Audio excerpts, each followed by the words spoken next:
Alhamdulillah ada. Jadi mungkin kat sini ada yang lebih berpengalaman lah daripada saya kan. Jadi hari ni memanglah topik dia aku bidadari murid. Allah kasih saya ilham lah hari tu kan. Apa nak cakap pasal perkahwinan ni kan.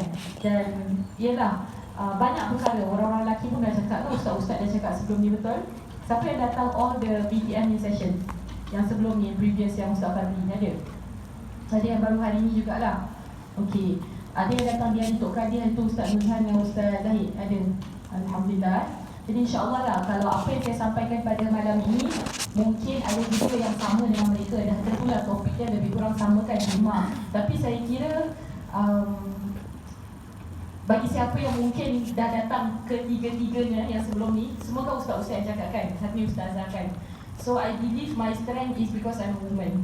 So I'm talking from a woman's perspective. Kat situlah saya kata apa beza aku dengan ustaz-ustaz.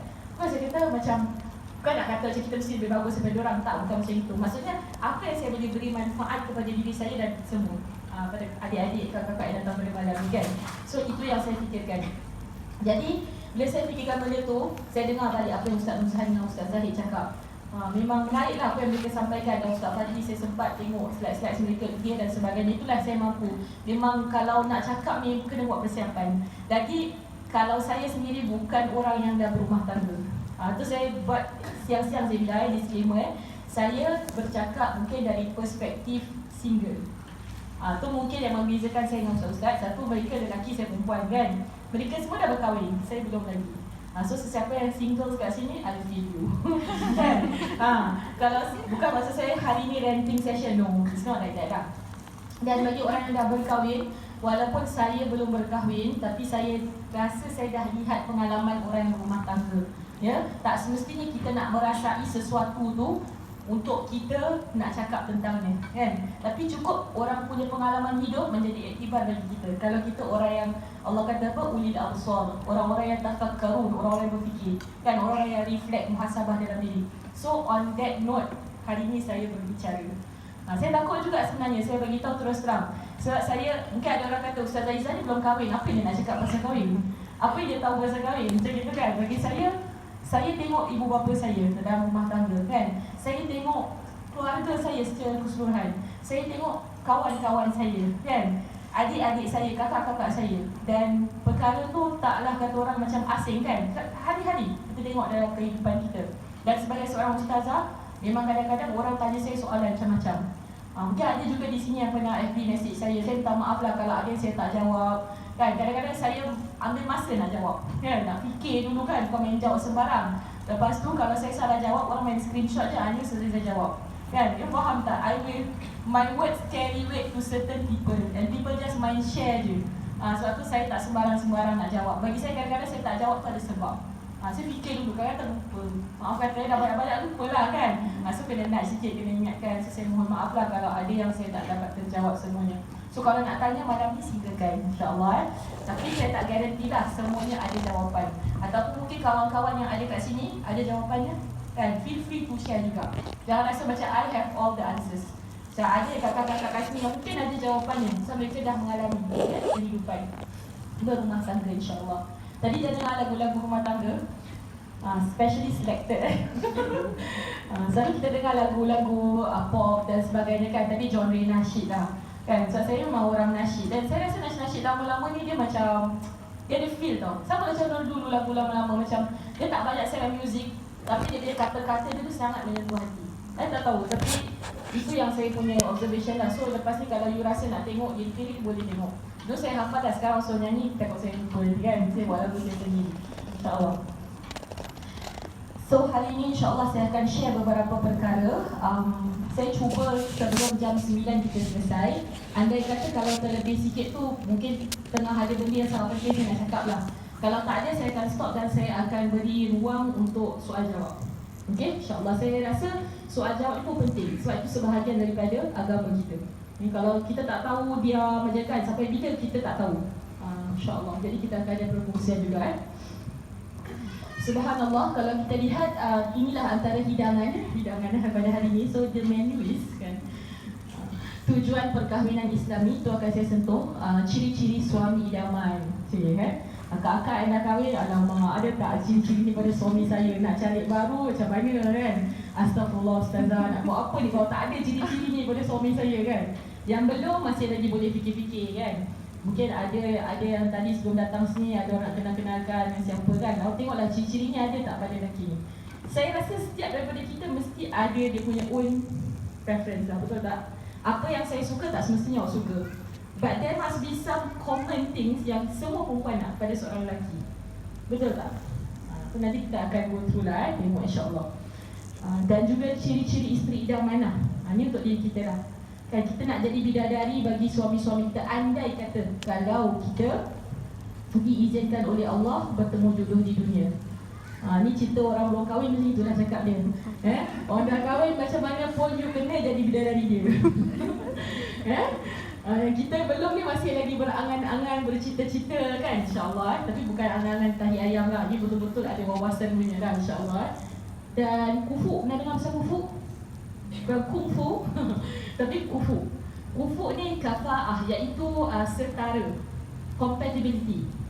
Kan compatible tak? So kita dengar kat komputer je kan, Samsung dan Android dengan iPhone punya kan, boleh pakai sama ke tak kan, contoh kan. Manusia pun sama, kita ada compatibility ataupun dalam bahasa Arab dia sebut kafa'ah, Melayu setara. Sama tak, kufu tak kita, dalam Melayu pun disebut sebagai itu, ada dalam Islam ya. Dan persiapan diri perlu mantap, of course lah, insyaAllah. Antara tujuan pernikahan dalam Islam ada beberapa perkara, yang ini yang saya pilih lah. Jadi banyak sebenarnya tujuan pernikahan dalam Islam.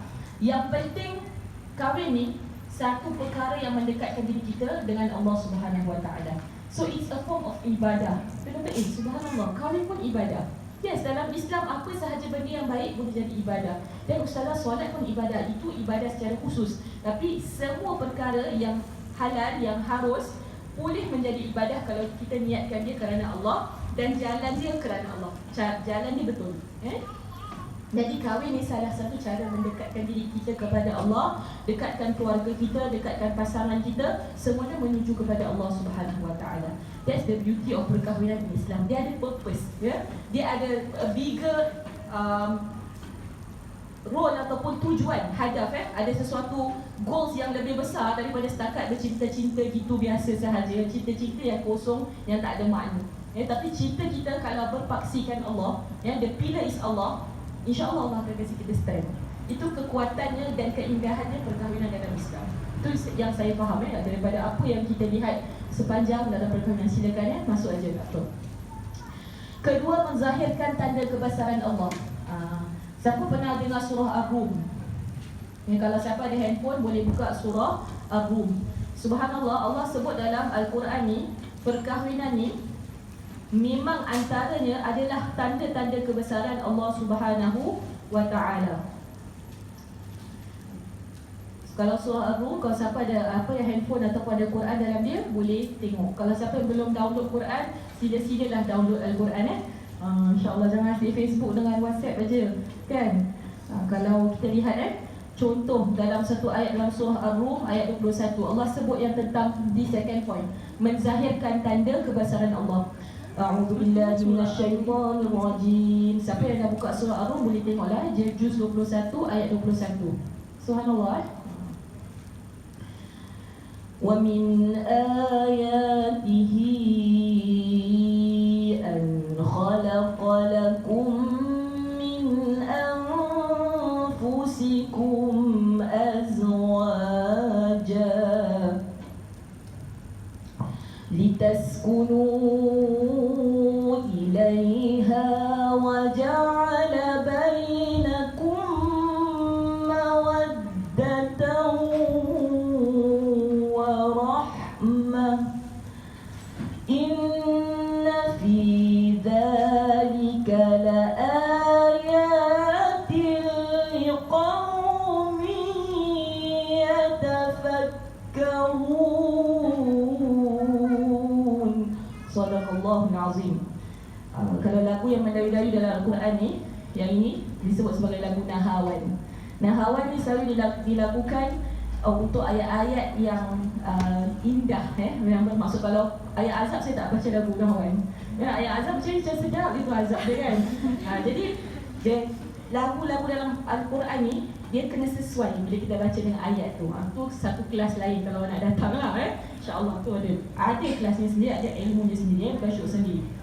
Jadi dalam ayat ni, wa min ayatihi, salah satu daripada sains, daripada tanda-tanda yang Allah jadikan kebesaran Allah, Allah ciptakan daripada kita, daripada kalangan kita pasangan. Subhanallah. Tu maknanya memang Allah ciptakan pasangan bagi kita, litaskunu ilaiha, supaya apa? Bagi seorang lelaki dia akan rasa tenang bila dapat seorang isteri. Wa ja'ala bainakum mawaddatan wa rahmah, ada rasa mawaddah dan rahmah. Diterjemahkan secara umum sebagai kasih dan sayang. Tapi kalau ahli bahasa mereka akan sebut mawaddah ni lain sikit degree dia, rahmah ni lain sikit degree dia. Sebab contoh dalam perkahwinan, adakah all the way semua passion? Kadang-kadang patience. Kan? Jadi macam awal-awal mungkinlah cinta, asmara kan. Kakak-kakak yang dah kahwin mungkin faham lah kan. Tapi takkan all the way je panas, dia ada part-part sejuk sikit kan. Jadi part situ atau bila kita tak suka certain things dalam kehidupan rumah tangga, perangai kan. Dah kahwin semua nampak tak perangai? Sebelum kahwin dating amboi wanginya, amboi cantiknya kan. Dah kahwin sembarang je dah kan. Kau nak kentut lepas saja, contoh maaf kata kan. Dalam rumah-rumah macam gitu kan. Dah nampak semua kan. Pada waktu tu kita perlu ada rahmah kan. Perlu ada rasa kasihan, perlu ada rasa sabar, toleransi dan sebagainya. Barulah perkahwinan ni boleh jalan terus. Dia tak semuanya cantik dan tak semuanya buruk. Dia campur-campur. Kau tak percaya, tanya orang kahwin. Yang dah kahwin, kalau tak percaya, tengoklah dalam kehidupan sendiri. Boleh nampak kan? Yang wedding tu yang part lawa-lawa ni, depannya itu je orang fokus kan. Yang lepas-lepas tak fokus, itu yang banyak terlepas kan. Jadi itu yang kena ambil perhatian. Dan Allah kata, bagi orang-orang yang berfikir ni sebagai satu tanda. Maknanya memang subhanallah, Allah jadikan manusia ni sebenarnya berpasangan. Habis ustazah sampai sekarang saya tak jumpa pasangan saya. Mana ni ayat yang Allah cakap ni kan. Mungkin tengah on the way lah kan. Nak cari ke nak nanti kan. Tu ada macam-macam lah. Ada orang dah penat cari, dia nanti sekejap. Kadang-kadang saya rasa macam gitu tak apalah kan. Tapi kadang-kadang rasa okey lah nak kena cari kan. So carilah kan. Macam gitu. Nanti kita kongsilah bab tu. Okey.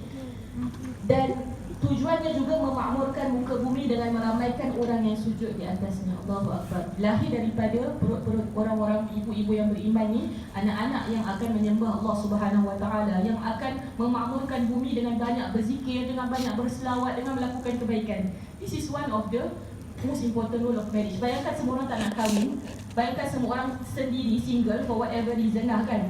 Macam mana dunia ni akan makmur kan? So itulah antara kepentingan perkahwinan. InsyaAllah, ni secara ringkas yang saya rasa asatizah yang lain pun dah pernah sentuh. Subhanallah.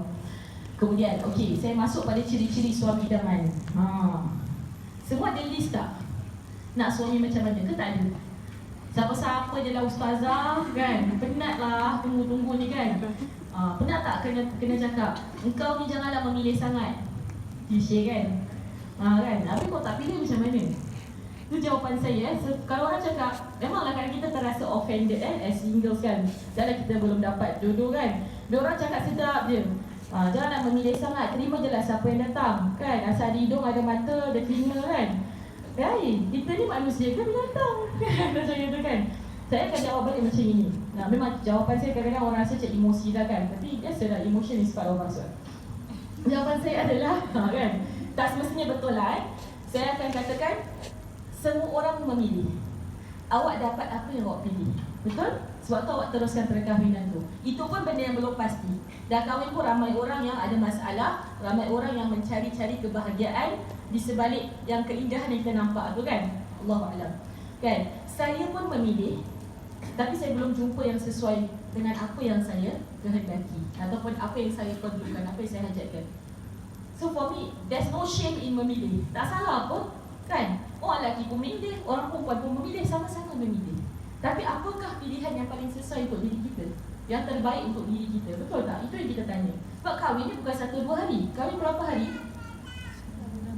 Selamanya kan, insya-Allah lah, selagi hayat di kandung badan. Kan? It's a for lifetime commitment. So kita mesti nak choose orang yang kita boleh sayang, boleh terima dan kita boleh tolerate dia seadanya kalaupun ada kelemahan-kelemahan dia. Itu tujuan dia. Kan? Jadi tanya kakak-kakak yang dah kahwin, mesti diorang tahu erti toleransi tu ya. To what extent diorang dah maafkan pasangan mereka walaupun ada banyak kelemahan-kelemahan. Contoh, kita mampu tak? Sebab kita masih single tau, kita rasa macam diri sendiri, kita boleh maafkan diri kita tak kadang-kadang kita buat benda merepek-repek? Pernah tak buat benda merepek? Kan? Lepas tu dia duduk diam-diam, astagfirullah, kenapa aku buat benda-benda macam ni kan? Kita marah, jadi kita we scold ourselves sometimes kan. Sometimes kita just cannot forget about it. Macam, ya Allah kan, kenapa aku buat macam ni? Ini baru diri sendiri. Lepas tu dengan orang lain, kita boleh tak buka hati kita untuk terima orang yang akan hari-hari kita tengok muka dia? Kan, hari-hari kita kena dengar cakap dia, contoh kan. Atau dia kena layan kita, kita kena layan dia kan. Dalam erti kata layan yang sebenar, bukan main layan. Itu maksudnya, sekarang layan dah jadi lain kan. Pelayan je lah dia tu kan. Macam nak tak nak je kan. Ni layan betul-betul tau, dengan mesra ya? Okay, jadi ini antara ciri-ciri suami idaman. Semua setuju ke atau rasa macam tak betul? Ini yang saya rasa macam penting lah. Sebenarnya ada banyak lagi lah kan. The list is not limited to all this lah. Ada lagi macam-macam. Mungkin semua boleh tambah masing-masing punya kehendak.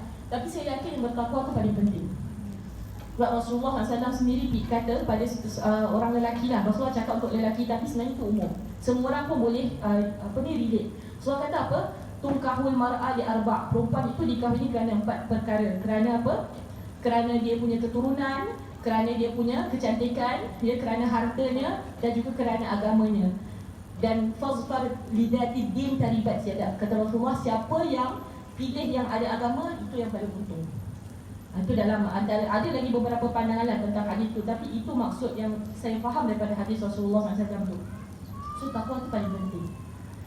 Takwa tu apa?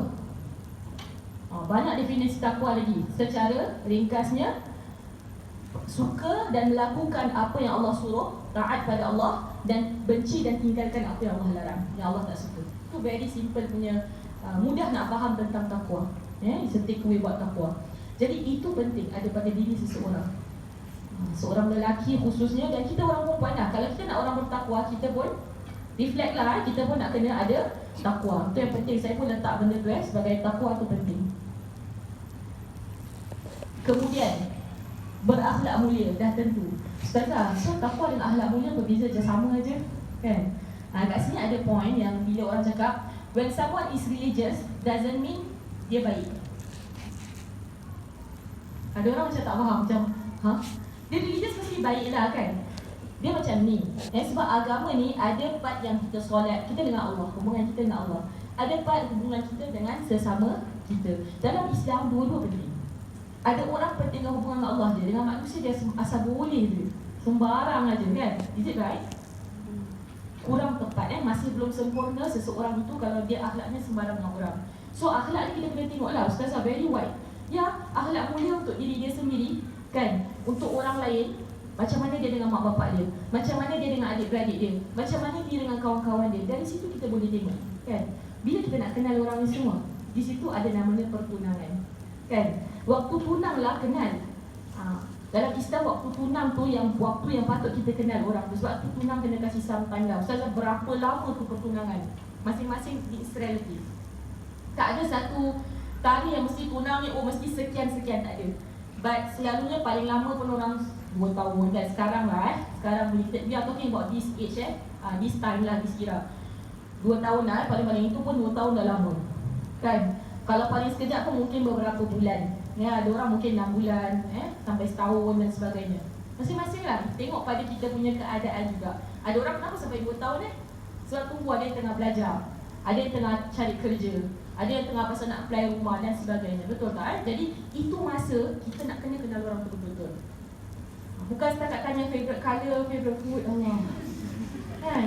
Ni macam kecil-kecil pernah main tak masa primary school? Saya ingat sana dengan kawan-kawan saya.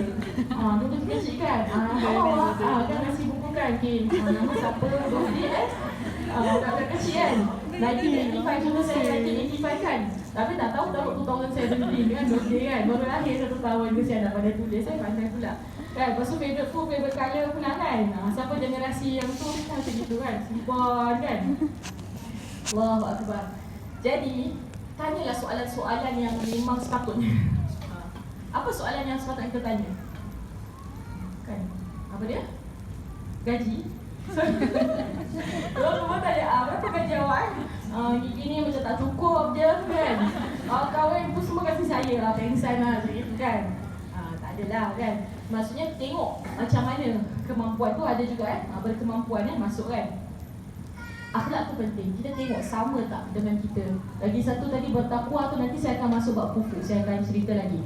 Berkemampuan maksudnya mampulah nak hidup rumah tangga kan. Andai kata dia masih belajar, okey tak kalau masih belajar? Depends kan. Ada orang kaya, masih belajar pun ada duit nak tanggung isteri, boleh dah. Kalau dia nak tanggung diri dia pun susah, tapi kita nak bebankan dia lagi dengan kita. Unless kalau ada special arrangement lah. Ni semua balik pada masing-masing. Macam family dia redha, kita punya family pun redha. Dua-dua redha, tak apalah bang. Contoh kita yang kerja. Pernah tak ada perempuan yang kerja, lakinya belajar? Boleh. Kalau you redha, everything is possible. Kan? Jangan merungut lah. Tengok orang lain, dia punya suami belikan tu, belikan ni kan. Kita yang kena belikan untuk dia. Contohlah kan. Atau kita kena tanggung diri kita sendiri. Kalau dah redha, terima seadanya. Jangan ungkit-ungkit ni masalah kita orang perempuan, suka ungkit-ungkit. Suami aku ni miskin. Orang tadi dia, tak apalah bang, kita hidup semati, sama-sama, susah senang sama-sama Macam faham je kita kata kan. Kalau tak mampu, jangan terima. Itu saya punya pandangan Mungkin ada orang kata, Ustazah, habis ni dia seorang datang jodoh ni kan. Nanti kalau saya tolak, siapa lagi nak datang? Allahu Akbar. How desperate can we be? Kan, bagi saya macam, sampai tahap apa kita nak desperate? Sabarlah. Ini penting, bab sabar ni saya akan cerita juga Ada ciri kepimpinan dan matang. Ini saya punya lah. Saya akan letak benda ni. Saya tak tahu kalau you all. You rasa fair tak kalau minta benda ni? Penting is fair enough. Kalau dia macam budak-budak, lah, penting tak kepala kita? Anak big baby Aku belum lahir satu anak, dah lupa anak besar kan? Alamak kan, semua benda nak kena bergaduh dengan dia lah. Pasal dia macam tak matang tu kan. Jadi penting lah, dia kan beza. Jadi at least dia mesti ada kematangan. Ustazah kalau orang playful, memanglah dia lelaki playful. Kalau kita okey lah. Tapi dia tahu nak meletakkan bila nak serius-serius kan. Saya tengok tu Ustaz Zaid cerita kan, dia bawa pergi mana entah, jumpa mahkamah syariah ke apa, dia bawa skateboard nampak sangat dah budak tu tak matang kan. Macam mana boleh kahwin, boleh lepas ni mak bapak mertua kan, betul-betul kan. Sebab tu penting mak bapak kita main peranan yang baik. Andai kata mak bapak kita tak dapat main peranan, mungkin family members yang lain. So siapa yang ada mak bapak yang sangat concern mak bapak yang you tahu mak bapak you ada vision, bukan orang-orang sembarang kan. Walaupun dia tak sekolah tinggi, tapi you tahu dia ada wisdom. Ini satu, jangan suka macam pandang rendah mak bapak kita. Walaupun mereka tak educated macam kita, tapi kerana pengalaman hidup kan, mereka dah tengok orang punya rumah tangga macam mana. Kadang dia orang tengok sekilas ikan di air, tahu jantan betinanya. Apa tu? Macam mana boleh keluar ni? Masya Allah kan, dah lama tu saya keluar Alhamdulillah, Allah buka Allah kehalinan kan. Ni duta bahasa, bulan bahasa ni keluar satu Maknanya korang tengok je, korang tahu orang ni okey ke tak okey. Especially untuk anak diorang lagi. Ni bukan benda main-main kan. Ni berlaku, nanti saya ada bawa satu contoh Nanti nak tak bawa pula keturunan yang baik ni important pastikan keturunan dia baik lah. Maksudnya secara umum kan. Saya nak bawa contoh tadi kan, pasal bertakwa, berakhlak mulia. Ni berlaku pada salah seorang kenalan saya dengan hidup Nak cerita betapa bapa ni ataupun ibu ni ada visi dan ada firasat. Ini kita, tak semua orang lah yang mungkin berbeza-beza. Ustazah, saya tak rasa mak bapak saya macam itu. Contoh kan, itu masing-masing. Ini saya cerita satu. Umumnya mak bapak kita ni, ibu bapa kebanyakan have the best interest of the child dalam hati dia kan. Orang yang dia besarkan daripada tak ada apa-apa sampai macam ni, nakkan dia nak tengok kita hancur. Itu mak bapak, lazimnya mak bapak macam tu. Jarang, yang sikit je yang abusive, yang irresponsible tu sikit. Kebanyakan mak bapak macam tu, walaupun mereka tak educated mana, walaupun mereka tak pandai mana lah kita katakan istilahnya. Berlaku satu kisah jadi dalam kisahnya, seorang muslimah ni lah, pun hebat lah kan, kenalan saya. hafal Quran dan sebagainya kan. Jadi anak dia pun seorang yang ustaz, yang hebat lah, orang semua macam popular, suka. Dan dia pun terasa lah, of course kalau orang popular suka, contoh kan, lepas tu ada rupa dan sebagainya lah kan, nampak macam ada pekerjaan, rasa macam mana? Tapi dia cakap I love you, nak kan? Tapi saya kata I love you, belum apa-apa dah I love you kan, macam tidik je kan, kan? Susah sikit lah, benda-benda jangan terus senang jatuh cinta. Tapi bila orang tu give a phone call to my father, okay, saya dah cerita my father tapi bukan saya dalam family members, okay. Bapa saya rasa tak kena sebab satu orang luar negara. Maaf kat sini kalau ada yang luar negara, jangan rasa apa-apa luar negara, pasal bagi bapa saya luar negara ni macam susah sikit, banyak masalah kan. Jadi itu satu dia susah. Lepas tu bapa saya rasa macam lain, rasa macam tak sesuai dah orang ni, walaupun nampak hebat. Subhanallah, okay, waktu tu sampai gaduh lah. Macam one of my family members rasa tak sesuai. Macam, asal bapak nak halang ni, nak kahwin? Kan orang ni baik, nampak baik macam gitu kan. Subhanallah. Sekali rupanya, alhamdulillah lah, family member saya ni dah dapat orang lain. Sekarang tengah tunang lah. Dan saya rasa orang tu memang sesuai dah dengan dia, kan. Dapat tahu ustaz ni ada hal, skandal tahap mahal. Okay. So maaf, saya bukan nak kata semua asatizah jangan sebasing semua takut pula kan. Dia kenalan dengan ustaz apa kan. Ustaz tak ustaz, lelaki tetap lelaki, perempuan tak perempuan. Awak tengok, walaupun dia ustaz, walaupun dia ustazah sekalipun, dia bukan tak pernah melakukan dosa. Walaupun awak kagum contoh dengan penyampaian dia kan, contoh kat luar, in public nampak subhanallah hebat, tapi dalam dia punya personal interaction, kat situ awak kena tengok tu separate. Awak tengok, ini ustaz, tapi cara tak macam ustaz. Itu dah kena ada warning kat sini, keluar antena contoh kan. Jangan main rembat je, ustaz je semua bagus, ustaz semua baik. Tak, ustaz pun manusia, ustazah pun manusia kan. Jadi itu benda you kena hati-hati, you kena sangat hati-hati. Ustaz-ustaz ni banyak cabarannya. Sebab apa? Contohlah macam ustaz ni kat depan berbual je saya ni kan, mesti semua macam mana pun sikit mesti ada 10% ke rasa hati. Kira ustazah tak banyak sangat 10% ke 5% ke apa kan. Macam mana pun orang kagum dengan dia, lagi rasa macam wow, ustaz pilih aku dah ramai-ramai contoh kan. Ini semua kena hati-hati, dan it applies to every guy yang kita suka lah. Lagi kalau kita dah jatuh hati dengan orang tu, cepat sangat kita nak accept. Betul tak? Sabar dulu kan, check dulu baik-baik sesuai tak dengan kita. Walaupun orang tu baik, walaupun kita baik, contoh kan, aku baik tapi sesuai tak? Sesuai tak? Dalam baik dengan baik pun kadang-kadang ada kesesuaian dan kadang-kadang tak sesuai. Okay?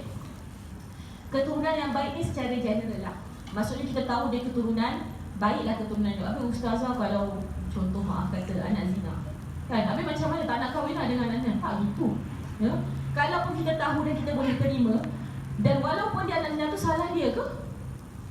Dia pun tak ada orang yang nak dilahirkan jadi anak zina kan. Ini semua benda-benda yang tak berlaku pasal mak ayah dia. Dia ke tanggung dosa dia?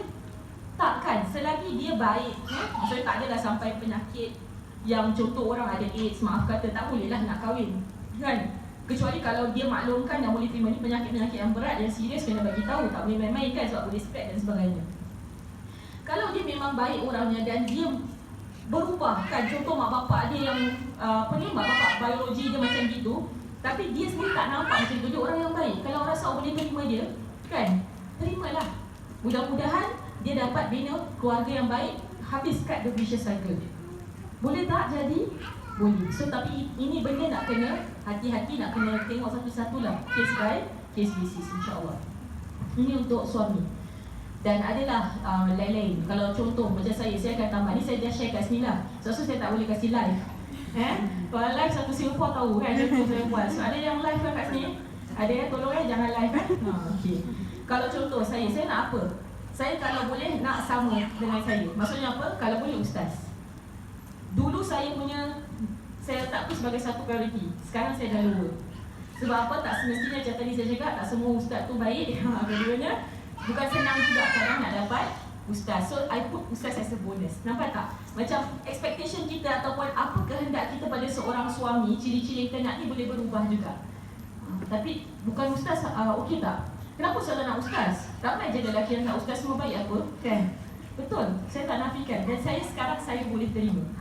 Ya, mungkin kerana faktor umur juga, mungkin kerana saya lebih terbuka, saya dah nampak. Mungkin ada kelebihan-kelebihan pada lelaki yang bukan ustaz, contoh kan. Allahu'alam. Itu satu contoh. Saya nak, okey, ni saya cerita ambil sekufu bila buat kufu. Kufu ni apa? Ni saya masuk, kenapa saya masuk ni terus, saya senang. Sekufu ni penting supaya apa? Adakah ini ustazah dalam Quran dan sunnah ada ke? Terang-terang. Ini sebahagian daripada ulama daripada apa yang mereka faham, ya. Mereka faham kufu ni ada kepentingan dalam rumah tangga ataupun dalam nak pilih pasangan. Okey? Tapi dia bukanlah sampai wajib. Jadi jangan salah faham pula kan. Jadi contoh dalam agama. Okey? Agama sebenarnya cakap okey, yang wajib kalau kufu tu sama-sama Islam lah kan. Sebab kalau non Muslim ustazah kita cinta, macam saya suka dengan satu Cina ni. Satu lelaki Cina ni baik sangat ustazah, cuma dia belum masuk Islam. Pandai-pandai lah awak dakwah dengan dia supaya dia masuk Islam. Kan? Tak boleh kita mengalah. Itu kufu yang wajib tu gitu. Yes, itu dari sudut agama tak boleh kompromi. Sama-sama Islam. Okey? Sebab tu ada yang masuk Islam kan. Alhamdulillah. Satu, kita dapat pahala kahwin. Lagi satu, kita dapat pahala bawa orang kepada dia. Ya Allah, hebat. Tapi semua orang boleh buat tak benda ni? It's not macam everyone punya cup of tea. Tapi ada tak? Ada. Subhanallah. Mula-mula dia kahwin pasal cinta. Tapi kerana memang dia betul-betul didik atau bimbing kan, ataupun dia, kalau perempuan kan didik suami, dia ajak suami dia belajar agama, akhirnya sayang dengan agama betul-betul. Happens banyak. Nak tahu pergi dalam agama banyak story. Okay. Lagi satu, agama. Tentang agama ni dah sama-sama Islam, tapi fahaman kita sama tak? Maaf, ni saya cakap very frank. Okay? And it can be sensitive to some. Awak sambut maulid, member ni tak sambut maulid, awak rasa kalau kahwin boleh gaduh tak? Kecuali kalau awak memang tak kisah, awak tak ada pegangan. Kalau saya, yes, saya ada pegangan. Contoh saya kata maulid tu memang tak wajib, tapi saya nak sambut. Kalau saya dapat suami yang faham tak sambut maulid, boleh gaduh tak? Kata, apa hal kau macam itu kan? Jadi marah kan? Kau tak suka sudahlah, tapi suami kita tak taat tak cakap dia. Dia kata jangan pergi, abang tak suka. Kalau saya, abang tak suka sudah. Ada tak kahwin lagi ustazah? Ramai rupanya ustazah. Dia ada tiger kat dalam tapi tersembunyi kuku dia kan. Kucing kan, miau kan, contoh. Sebab tu, orang macam saya khususnya, saya ada pegangan saya. Jadi saya kena cari orang yang sama. Begitu juga kalau wanita yang contoh tak sambut kan, awak pergi cari suami yang sambut, memang nak gaduh gitu kan. Jadi siang-siang benda tu dah kena put on the table. Tu kena. Macam itu. Contoh awak suka pergi majlis ilmu kan. Ini prinsip hidup. Okay? Awak suka pergi majlis ilmu, datang malam-malam ni.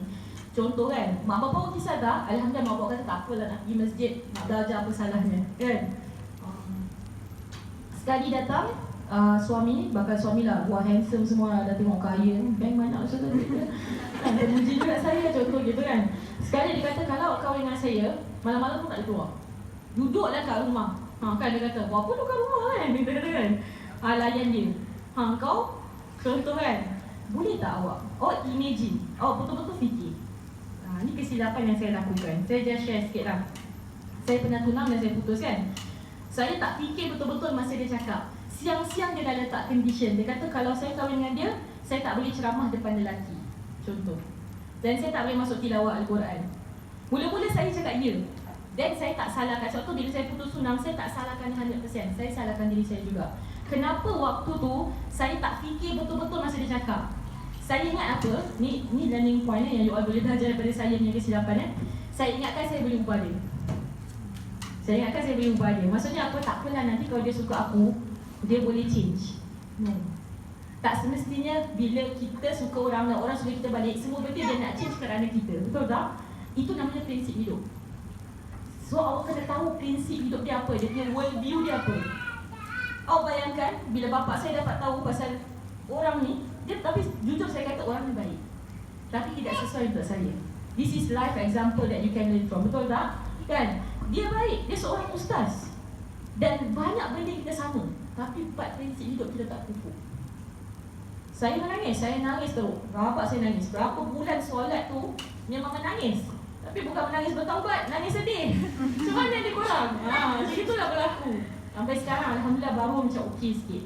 Tu kadang-kadang imo-imo juga. Biasalah kan orang perempuan kadang-kadang kita ada benda tu. Lelaki sama. Kan? Contoh Jadi prinsip hidup ni penting. Sama ke tak sama? Tu awak kena tanya. Sebab tu saya kata bukan favourite food, favourite colour je. Kan nak berlaming warna apa kan? Hantaran berapa, okey lah. Tu semua benda penting juga. Tapi tak sepenting prinsip hidup. Awak tahu. Macam nanti kalau contoh dah kahwin. Saya Ustaz Nuzan buat contoh hari tu. Apa fahaman dia tentang konsep dalam Quran qawwamun? Ar-rijalu qawwamuna 'ala nisa. Pernah dengar tak ayat ni? Lelaki itu qawwamun. Qawwamun ni apa maksudnya ada kuasa di atas orang perempuan ataupun ada advantage di atas orang perempuan. Kita baca ayat gitu kan. Jadi kalau orang yang feminis, feminis contohlah, yang feminis yang negatif ada, yang positif pun ada. Saya tidak tertutup dengan semua feminis juga. Tengok yang baik yang sama dengan Islam, ambil lah. Yang tak betul jangan ambil. Kalau tengok ayat ni macam ya Allah ni tak adil, kan? Ustazah seramnya cakap macam ni kan. Ni saya cakap contoh. Kita rasa macam kalau tak faham, salah faham ayat ni, kata Allah ni tak adil. Kenapa lelaki Allah lebih atas perempuan? Kita kan semua sama, kan? Kita kan semua sama, Allah kata. Maksud dalam ayat ni, orang lelaki dia jaga, protectors. Itu yang sebahagian pada tafsir, dia yang jaga kita, dia yang maintain kita sebagai seorang suami. Faham tak? Maksudnya dia kasih kita nafkah dan sebagainya. Itu maksud Allah kelebihan. Bukan bererti dia superior macam slave and master. Kahwin bukan slave and master punya relationship. Bukan Hitler, bukan dictatorship. Itu bukan maksud perkahwinan dalam Islam. Itu kita kena faham. Jadi sampai saya sendiri, buat saya tanya, sampai tahap apa ketaatan seorang isteri itu kepada suami? This is something that has been bothering dalam mind saya juga, dalam pemikiran saya. Saya tak tahu you all macam mana. Tapi saya pun fikirlah, macam sebab saya banyak juga dengar kisah-kisah kan dalam kehidupan sahabat dan kehidupan orang-orang soleh kan. Taat isteri pada suami itu luar biasa. Betul tak? Kalau suami suruh apa-apa yang baik, semua kita kena taat. Tapi tak sampai ke tahap kalau dia melanggar perintah Allah. Betul tak? Kalau suami suruh kita buka tudung, suami suruh kita tak sembahyang, kan? Kita apa sembahyang? Buat apa puasa-puasa Ramadan ni? Ustazah teruknya suami macam itu. Yes, ada. Ada suami macam ni. Macam mana tak boleh kahwin, saya kata kan? Sebab tu cek dulu agama dia macam mana, kefahaman dia tu. Dan istilah qawamun. Tadi kalau dia kata, oh Allah cakap tu, engkau kena dengar cakap aku. Insan ni belum kahwin dah cakap macam ni. Kau kahwin macam mana? Dengan kita hamba ke? Kan contoh kan? Diam lah, jangan kau ikut je cakap aku. Problem. Awak nak suami macam itu? Maaf kalau saya tak nak. Kita nak, kalau boleh apa? Dia tanya kita. Jadi ini semua kita kena tahu. Nanti kalau dah kahwin macam mana? Kan tanya, awak kalau dah kahwin awak rasa macam Ustazah mana tahu sekali dia cakap, sekali dia tipu kat belakang. Itu nanti ada syarat-syarat kita boleh buat kan. Dah cakap apa sebelum kahwin kau dah janji kan. Kalau kau tipu, nanti itu terserah pada kita. Sama ada kita nak teruskan atau kita suruh dia berubah, ataupun boleh sampai berlaku perceraian. Na'udzubillah lah, mudah-mudahan tidak. Perceraian ni last resort jangan sikit-sikit dah minta cerai. Ini masalah perempuan kadang-kadang marah jangan, ceraikan aku macam itu kan. Lepas tu suami ceraikan, nangis sendiri. Lepas tu pula suami mulut celupa. Kan dia pun geram juga. Dia kata, ceraikan kau talak 3. Kan. Dah sibuk pergi kau jumpa kat Ustazah Izzah juga kena kan. Saya pun kena soal-soal rumah tangga ni, ya Allah kan. Lagi pasal cerai saya takut nak jawab. Dia telefon, dia tanya, Ustazah, ni macam mana? Saya kata, ini mahkamah syariah yang boleh jawab, bukan saya. Sebab kadang-kadang dia nak pakai buat saya, Ustazah Izzah kan cakap gini-gini tau. Faham tak? Ni saya jadi dia punya apa? Weapon dia kan. Saya tiba-tiba kalau suami dia datang kat masjid ni, pergi cari saya, tak kena pukul saya, contoh kan. So you all tolong kau nak tanya soal-soalan gini-gini, jangan tanya kat saya. Kalau satu hari dah kahwin, kau ada masalah, nak usulkan lah kan. Pergi mahkamah syariah. Benda gini kena settle kat mahkamah syariah. Bukan jumpa dengan mana-mana ustaz-ustazah. Kita cuma boleh bagi apa? Panduan lah. Bagi panduan. Baru-baru ni pun orang tanya saya, kan, Ustazah macam mana pasal talak 3 ni? Kan dia dah lafaz talak 3 ni Ustazah. Kan? Tahu kan talak 3, lelaki cuma ada sampai 3 je talak. Lebih daripada tu dia dah tak boleh kahwin dengan isteri dia lagi. Macam kira kalau password dah tekan banyak kali kan, tu kena lock kan. Ada macam itulah. Susah sangat kan 3. Allahu Akbar. Jadi tanya, macam mana dia sebut talak 3? Habislah kan? Ni nak menyesal ni dua-dua nak kahwin balik. Kita kata siapa suruh gatal disebut kan? Dia dah marah kan, bila marah ni manusia dah hilang pemikirannya, akal dia. So, saya tanya Ustaz Salim Jasman. Kenapa Ustaz Salim Jasman? Dia ada kelas kat sini. Tak tahu bilang hari berapa. Adalah, saya selalu tunggu dia lepas kelas kalau ada masalah. Sampai dia tengah makan, dia kata, saya datang bersama benda lain, tanya Ustaz ada soalan ke? Kadang saya bawa soalan-soalan orang pada dia sebab dia bekas hakim mahkamah syariah. Dan jadi saya tanya, yang talak 3 ni macam mana Ustaz? Dia kata nanti kalau pergi mahkamah syariah, biasanya mahkamah akan tanya, ada niat ke tak ada niat? Maksudnya masa dia sebut tu dengan niat ke tak? Susah Dia kata, macam mana nak tahu niat ke tak niat katanya. Jadi dia kena angkat sumpah. Kalau betul dia kata dia tak niat, dia nak teruskan perkahwinan tu kan, jadi dia anggap sebagai satu talak dia. Betul, wow. Kalau gitu boleh senang rasanya. Tak semudah itu. Sebab tu orang lelaki, dia sepatutnya kena lebih kawal emosi dia. Tak boleh cakap benda tu kan. Kalau dia cakap juga macam tadi kena pergi mahkamah, kena tentukan. Tak boleh buat main-main. Lepas tu tak boleh pergi kat saya kan. Saya buat apa, saya bukan boleh tentukan. Ustazah macam nak tahu hati dia. Hakim ambil yang zahir dia lah. Apa yang dia sebut tu kan. Kalau dia kata ya, tapi sebenarnya dia bohong ke hati dia, sebenarnya bukan, memang betul dia nak talak 3 tu, dosa dia lah dengan Allah. Dia kena angkat sumpah. Dan main-main angkat sumpah dengan nama Allah. Sebab tu hati-hati orang perempuan, jangan minta talak tak berkepuasan. Nak gaduh-gaduh lah kan. Ustazah galakkan gaduh. Taklah, biasa lah kadang gaduh dalam hidup kan. Mana ada semua benda cantik je kan. Mesti ada gaduh sikit. Betul banyak. Ya. Jadi bila gaduh ni, tengoklah. Ya, jangan keluarkan, jangan minta cerai. Gaduh biasa je kan. Orang lelaki pun sama. Kalau kita tahu jenis orang lelaki ni mulut dia pantang, dicabar kan. So itu lagi kena hati-hati. Ya. Nanti menyesal semua. Bila dah cool down kan, kenapa dah pergi cakap benda ni kan? Kenapa aku menyesal tak sudah kata orang, kau dah tolak 3. So hati-hati sangat orang perempuan. Ya, jangan minta suami benda bukan-bukan. Dan once dalam hadis Rasulullah kata apa? Tolak ke ada 3 perkara. Tolak, kahwin, kira nikah tu dengan rujuk, ni 3 benda tak boleh buat main.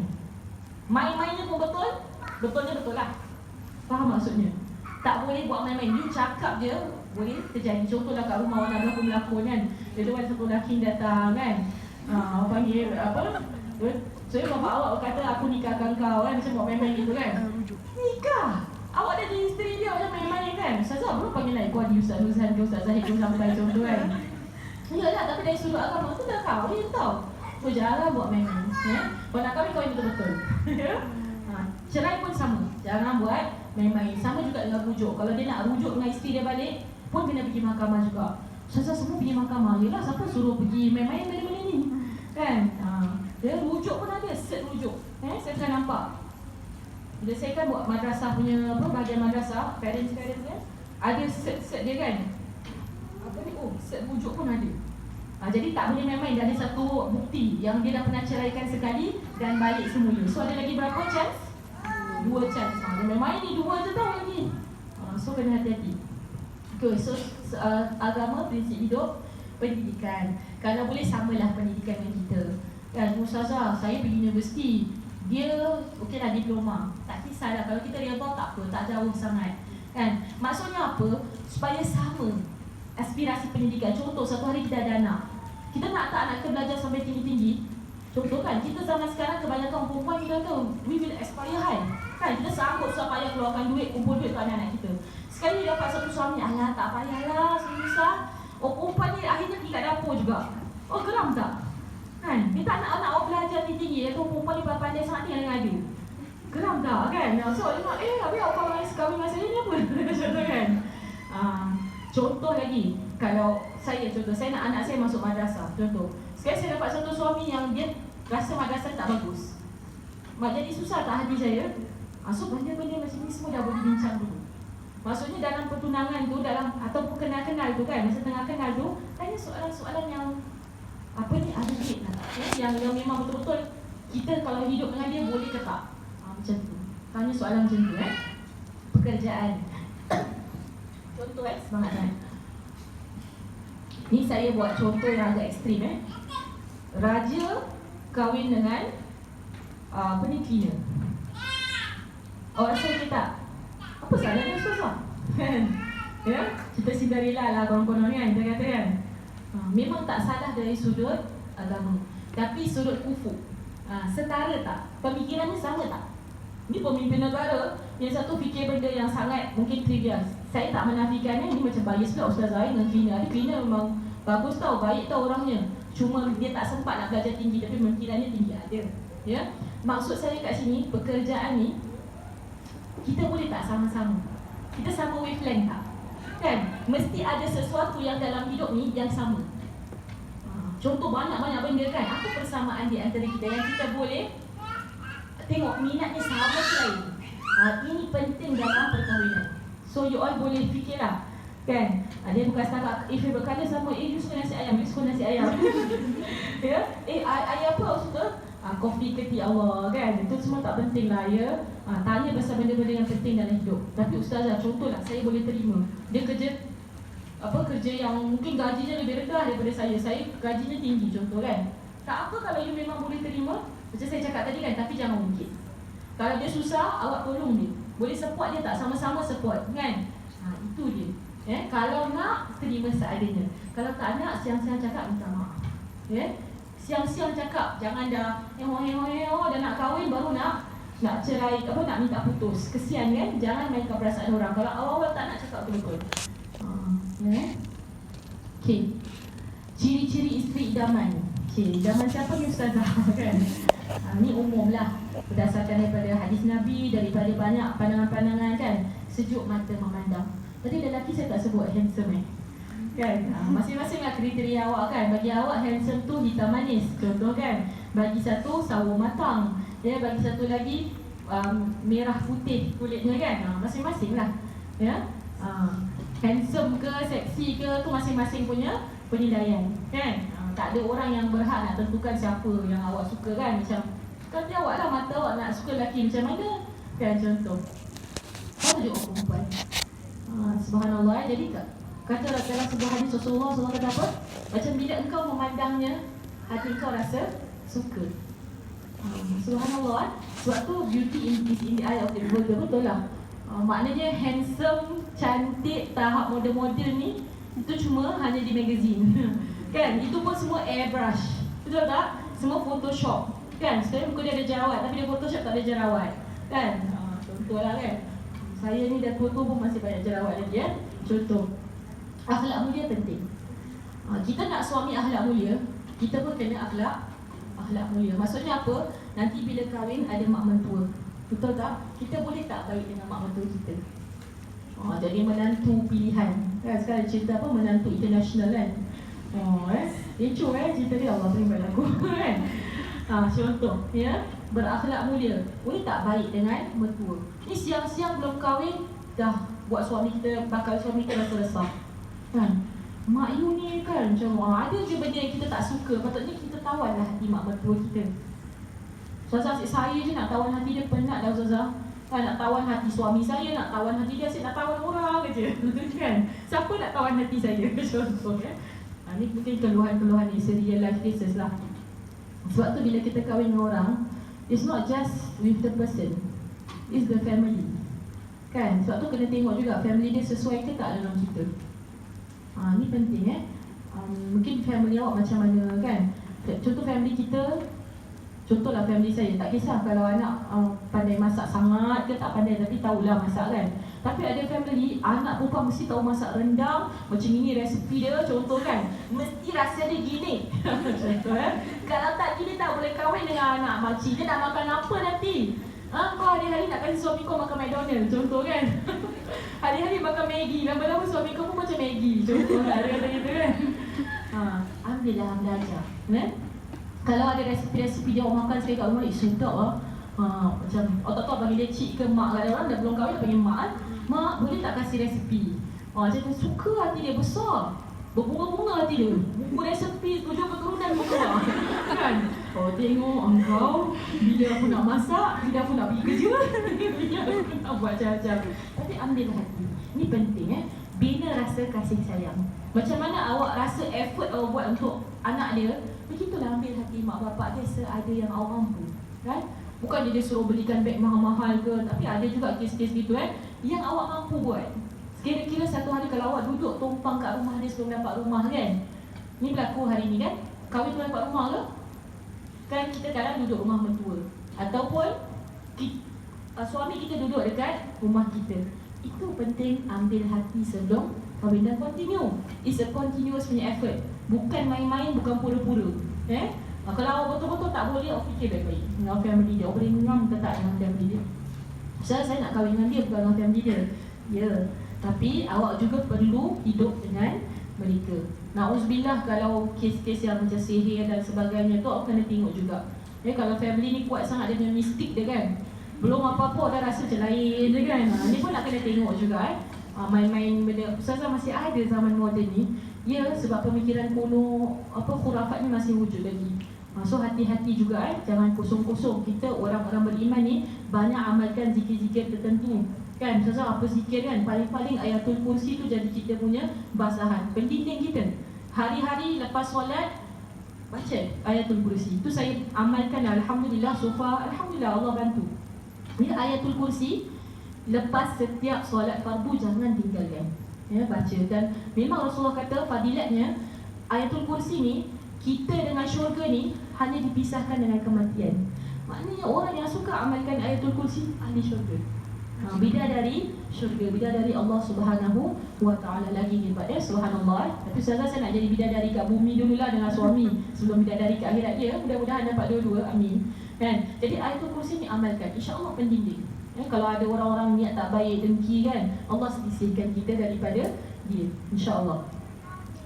Mempunyai sikap keibuan ni saya letaklah, saya tak tahu do you agree mesti ada sifat keibuan seorang wanita. Ustazah, dia ni kasar lah. Kita tengok kawan-kawan kita yang macam kasar sikit kan. Alat dia kasar setakat macam itulah, tapi hati semua, dalam hati ada taman kan. Macam mana pun seorang perempuan kita tengok budak kan, kita mesti sayang. Jarang yang perempuan yang budak, apa ni? Macam itu kan. Macam ni problem sikit lah. Ni nak kahwin macam mana ni? Anak ni kan. Tapi kadang-kadang anak orang kita macam tak tu sangat lah kan. Contoh kan, tapi nanti bila ada anak sendiri ni mesti ada nak rasa sayang. Dengan anak-anak ni penting. Sifat keibuan. Saya kurang feel lagi lah kan. Pelan-pelan lah. Mungkin saya dulu tak faham tengok budak-budak nak sayang sangat pun saya tak reti. Sejak saya anak saudara, dalam handphone ni satu album dedicated to dia. So far dah ada 190 gambar. Semua gambar dia kan. Semua move to the album. Ya Allah, ni baru anak saudara kasih sayang kita luar biasa. Kan hari-hari saya ingat dia. Kan nanti saya duduk-duduk tengah buat kerja kan, sebut-sebut nama dia. Orang nak saya gila. Kalau Ustaz Baidah pun tahu kan apa saya buat kan. Gitu sekali sayang dengan anak saudara. Bayangkan kalau anak sendiri, subhanallah kan. Itu sifat kekuatan, sifat ibu.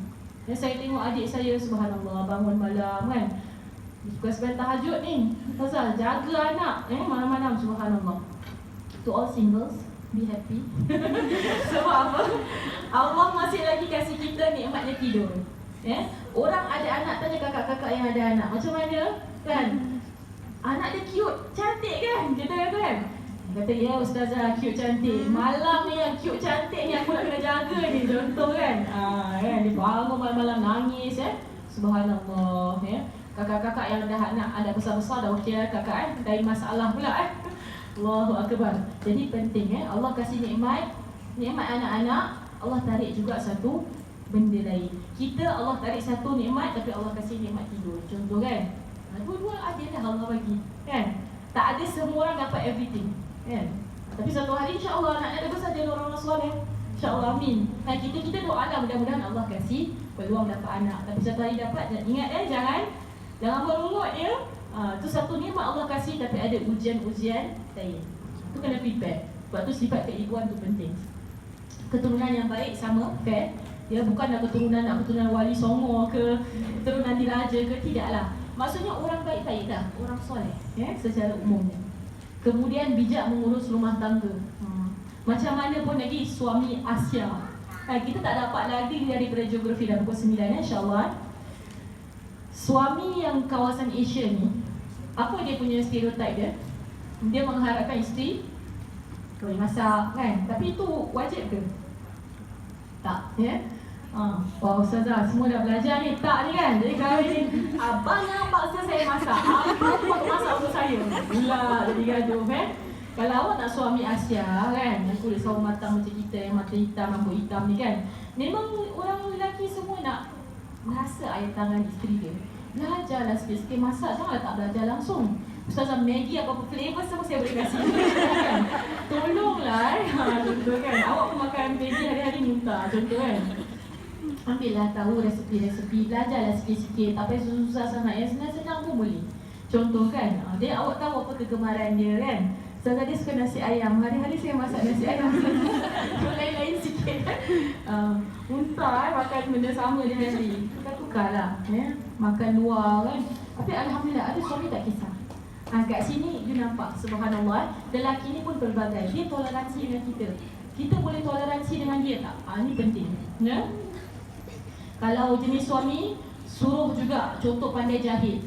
Sikit-sikit kenalah tahu juga jahit. Janganlah tak tahu langsung kan. Setua koyak pun nak hantar kat tailor. Contoh kan. Dia tengok ayah. Lepas tu dia check macam teruk-teruk kan. Kalau tahu jahit sikit, at least okey lah juga kan.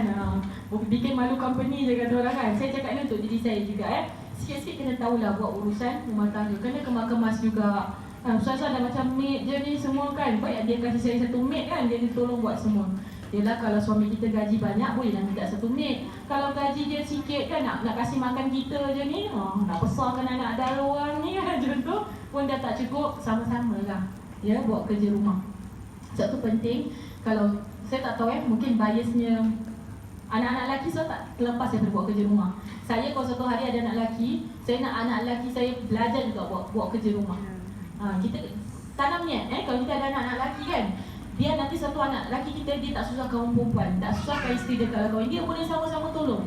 Kan, lagi zaman sekarang orang perempuan pun kerja, sama-sama cari nafkah kan, contoh kan. Jadi all the more that lelaki pun kena sama-sama lah bantu. Begitulah, maksudnya dua-dua pihak, tak boleh satu je. Okay, ini last part insyaAllah tentang persiapan diri. Ada lagi dua slide lah saya ambil secara ringkas Apapun perkahwinan ni suatu perjalanan yang sangat panjang dan mungkin juga pendek, dan dia adalah marathon, bukan 100 meter sprint. So you perlu stamina yang lama kan. Jadi persiapkan diri secukup-cukupnya.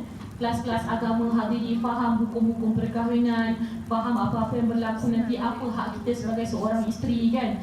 Suami perlu beri kita nafkah dan sebagainya, dan nafkah ni yang dia mampu. Contohnya kan minta gaji dia 1,000, awak minta nafkah 2,000, logik tak kan? Semampu dia lah. Selebihnya keluarkanlah duit sendiri atau cari sendiri kan. Sebab kita dah rela nak kahwin dengan dia contoh kan.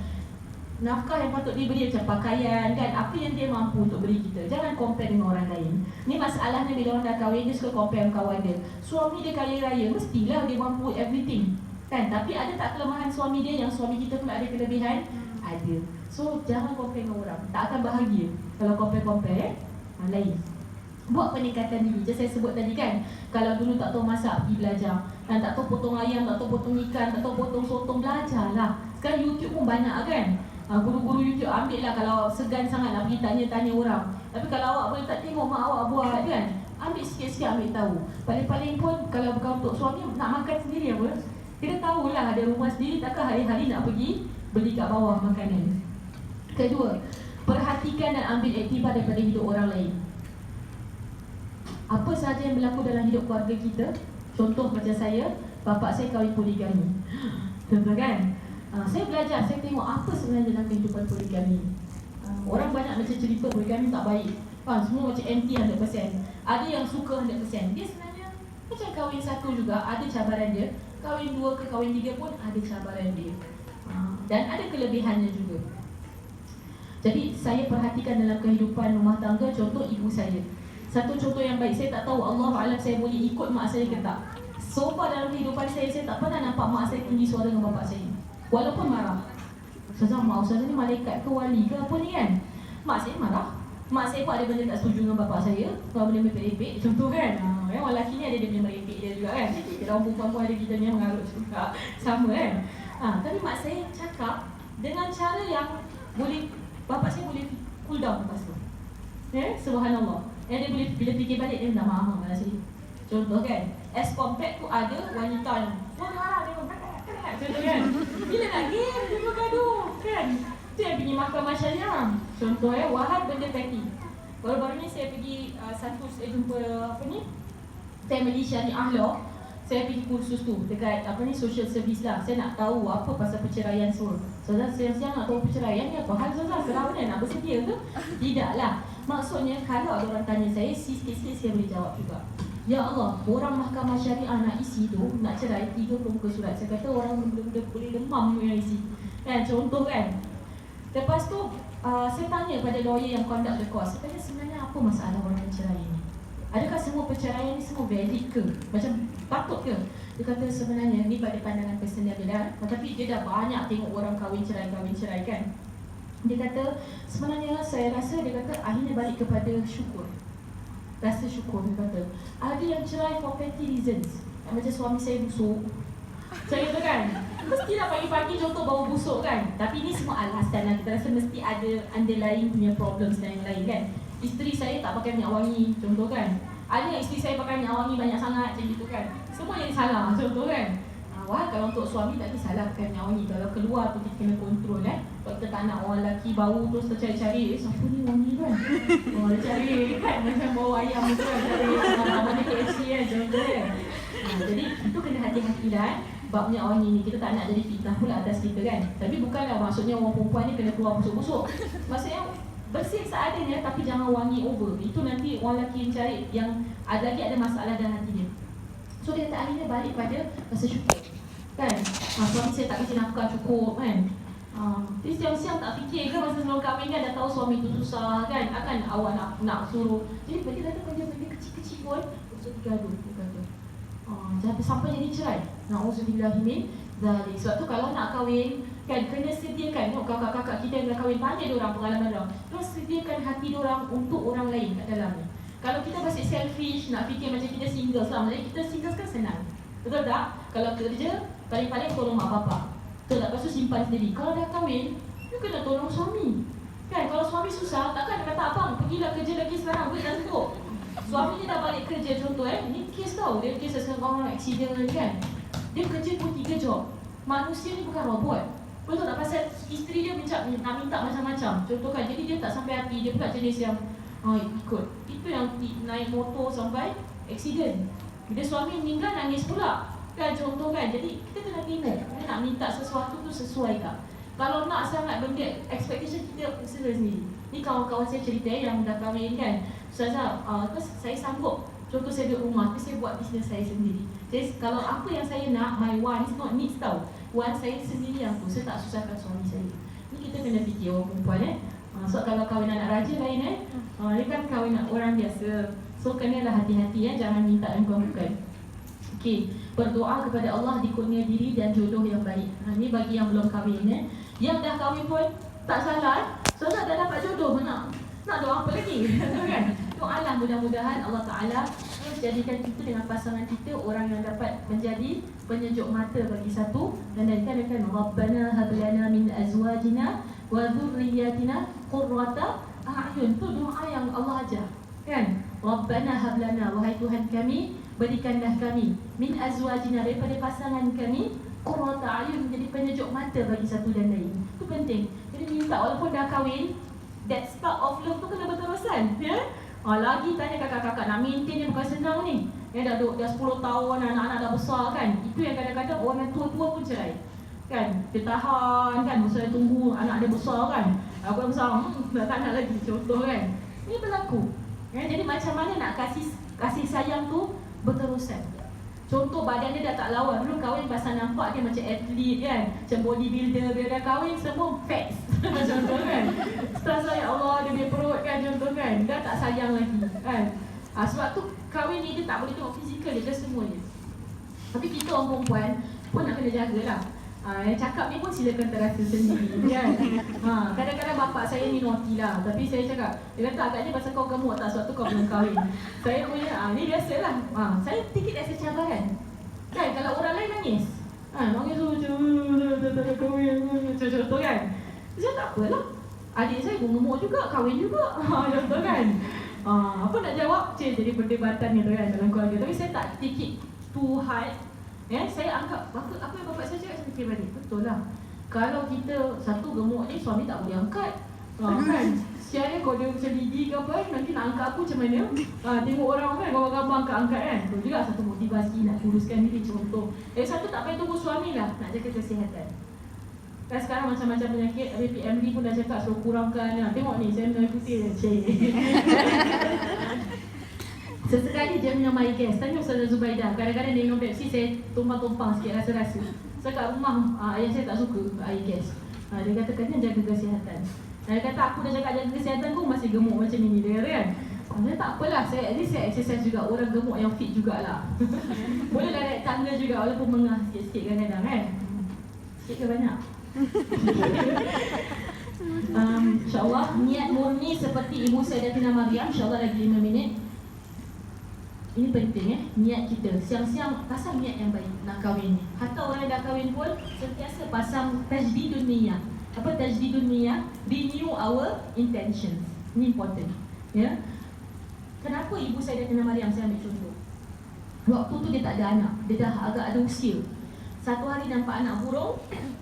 Ibu burung tengah kasih makan anak dia. Kan? Dia hati dia tersentuh. Dia kata, ya Allah, kan kau kurniakan anak bagi burung ni kan. Aku pun nak anak. Waktu tu Allah kabulkan dia. Lepas dia bersama dengan suami dia, maksudnya hubungan bersama, akhirnya ada anak. Dalam keadaan dia happy sangat ada anak tu, dia tak lupa Allah. Atas nikmat Allah dia kata apa? Ya Allah, jadikanlah anak yang dalam perut ini sebagai seorang yang akan berkhidmat di rumahmu. Maksudnya in your service ya Allah. Subhanallah. Tahu tak siapa anak dia?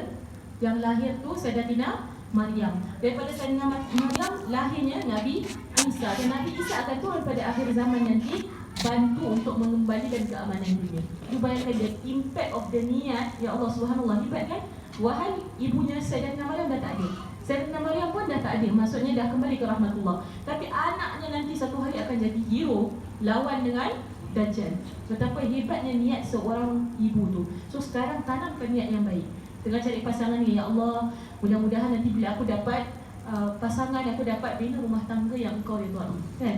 Aku dapat bina rumah tangga yang bahagia, dapat anak-anak. Mudah-mudahan kalau ada anak, aku dapat didik anak-anak aku jadi orang yang bermanfaat untuk agamamu ya Allah, untuk dunia ya Allah, untuk semua yang baik. InsyaAllah Allah sampaikan niat-niat kita.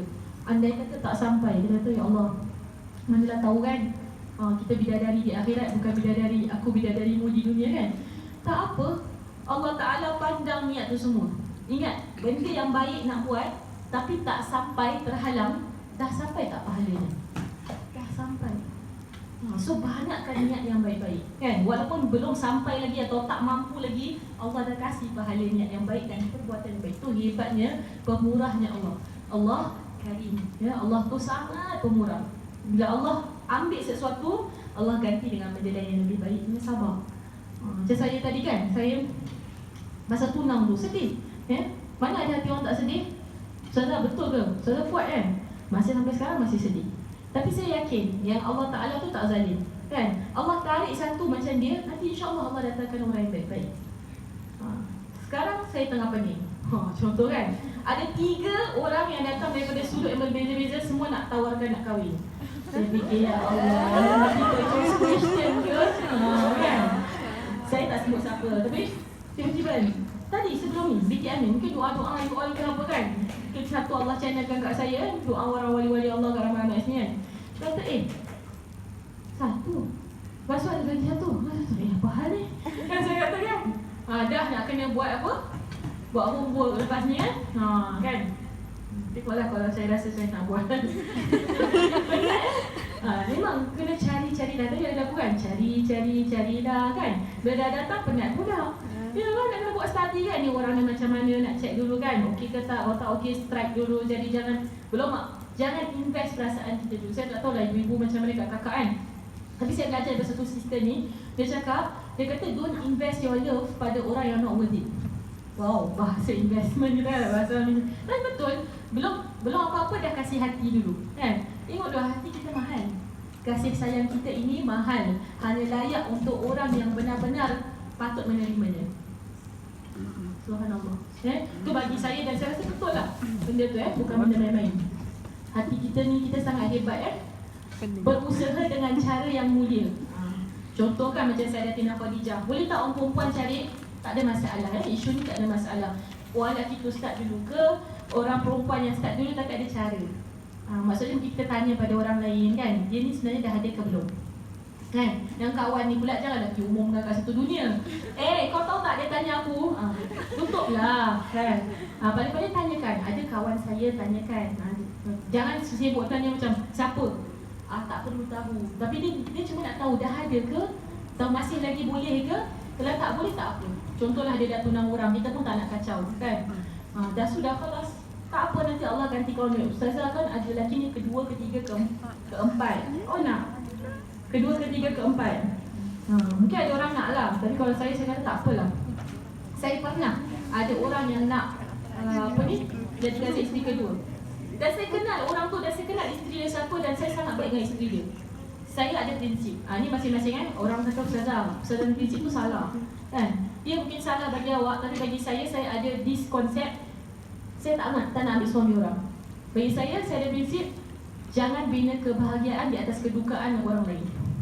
Jangan bina kebahagiaan di atas kehancuran orang lain. Itu saya. Saya tak tahu orang lain macam mana. Saya doa Allah mudah-mudahan memang berterusan. Dan saya tahu bila kita kadang-kadang prinsip kita ni diuji kan. Contohlah kita betul-betul suka satu orang, saya tahu lemak suami orang kan. Saya once nampak je isteri kawan saya tengok kan, orang lelaki ni ada anak kan. Bukan senang, satu dah strike out. Kadang awak tengok, jangan tengok lama-lama sikit kat sebelah sana tu, kat MRT tu isteri dia tengah duduk. Tengok. Paisi je contoh kan. So hati-hati sikit lah Tengok sikit je lah, jangan over sangat walaupun handsome.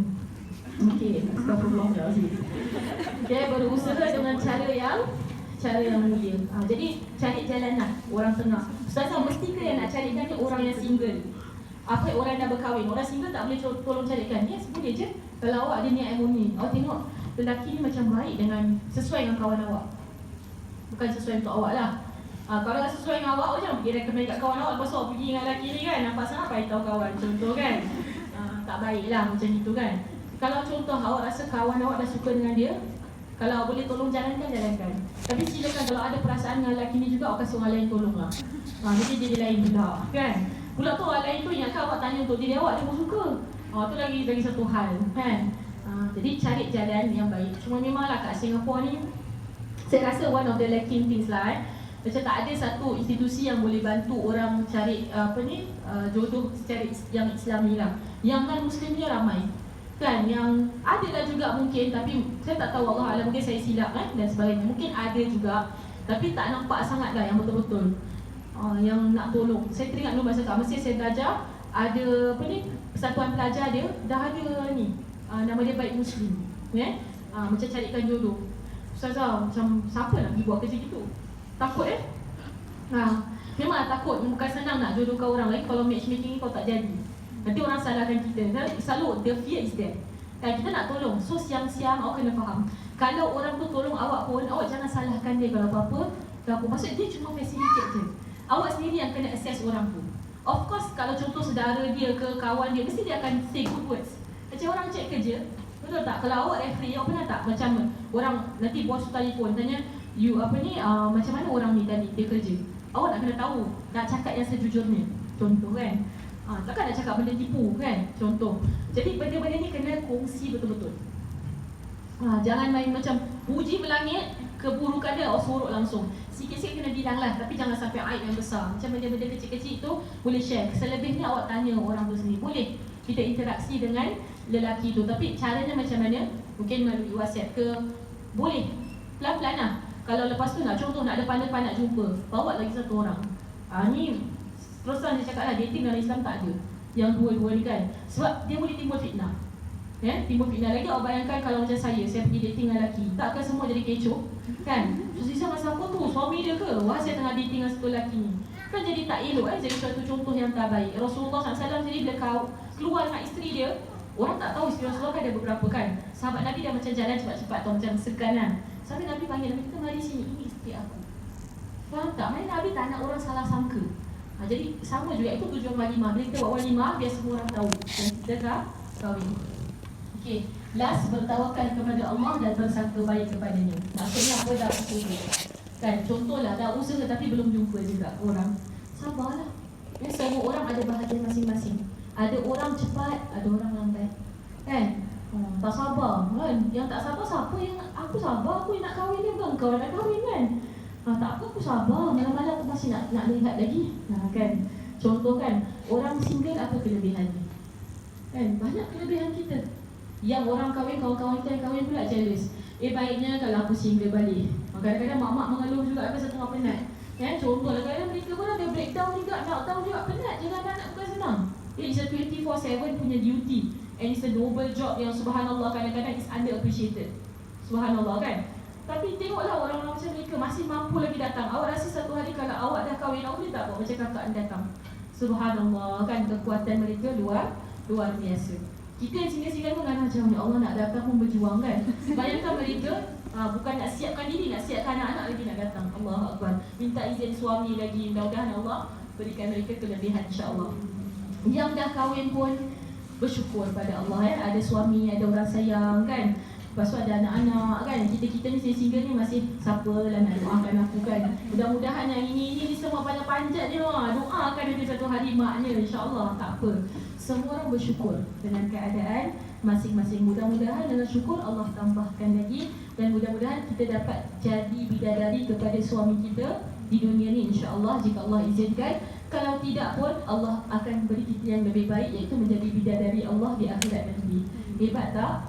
Dua-dua hebat, subhanallah. Jadi insya-Allah sampai di sini saja dahulu.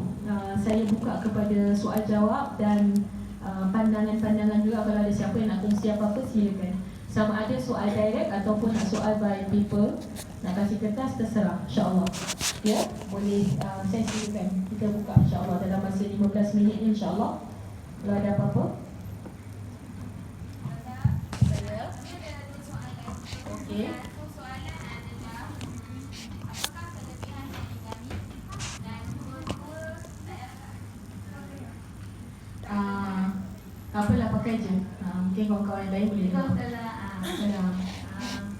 Salah satu soalannya berbunyi seperti ini, apakah kelebihan poligami, dan yang kedua, dalam Islam ada tak konsep isteri didik suami jikalau kita mahu dia ke arah yang baik, dan pahala yang kita hendakkan tu sampai tahap mana di mata Allah. Macam Ustazah boleh elaboratekan tentang inilah, sebab pada saya tak salah kalau seorang wanita tu nak bawa seorang lelaki ke arah kebaikan dengan niat yang sangat murni, tapi pandangan masyarakat yang kadang-kadang berat sebelah. Saya nak pandangan dari saya sendiri. Okay, bismillahirrahmanirrahim. Ini pandangan tak semestinya 100% betul. Dan apa yang baik ambil, kalau yang tak baik sila tinggalkan. Pasal poligami dalam adakah poligami dalam Islam maksudnya? Okey, saya bukan seorang yang mahir buat poligami, tapi kerana saya berada dalam keluarga yang mengamalkan poligami, which is my father, berkahwin, dan saya adalah anak daripada isteri yang pertama, daripada ibu saya lah. Dan memang poligami dalam Islam ini menjadi suatu benda yang harus, menjadi suatu benda yang harus, dan memang dia adalah lifestyle bagi Rasulullah SAW, kan? Jadi kita sebagai orang perempuan, walaupun kita tak suka poligami ni satu saya nak ingatkan kita sama-sama perempuan, walaupun kita tak suka poligami, sebab kita banyak sangat dengar benda-benda yang tak baik pasal poligami, contoh kan, ataupun kita sendiri memang ada perasaan macam itulah, memang tak nak, kalau boleh kalau kahwin akulah yang awal dan akulah yang terakhir, contoh kan.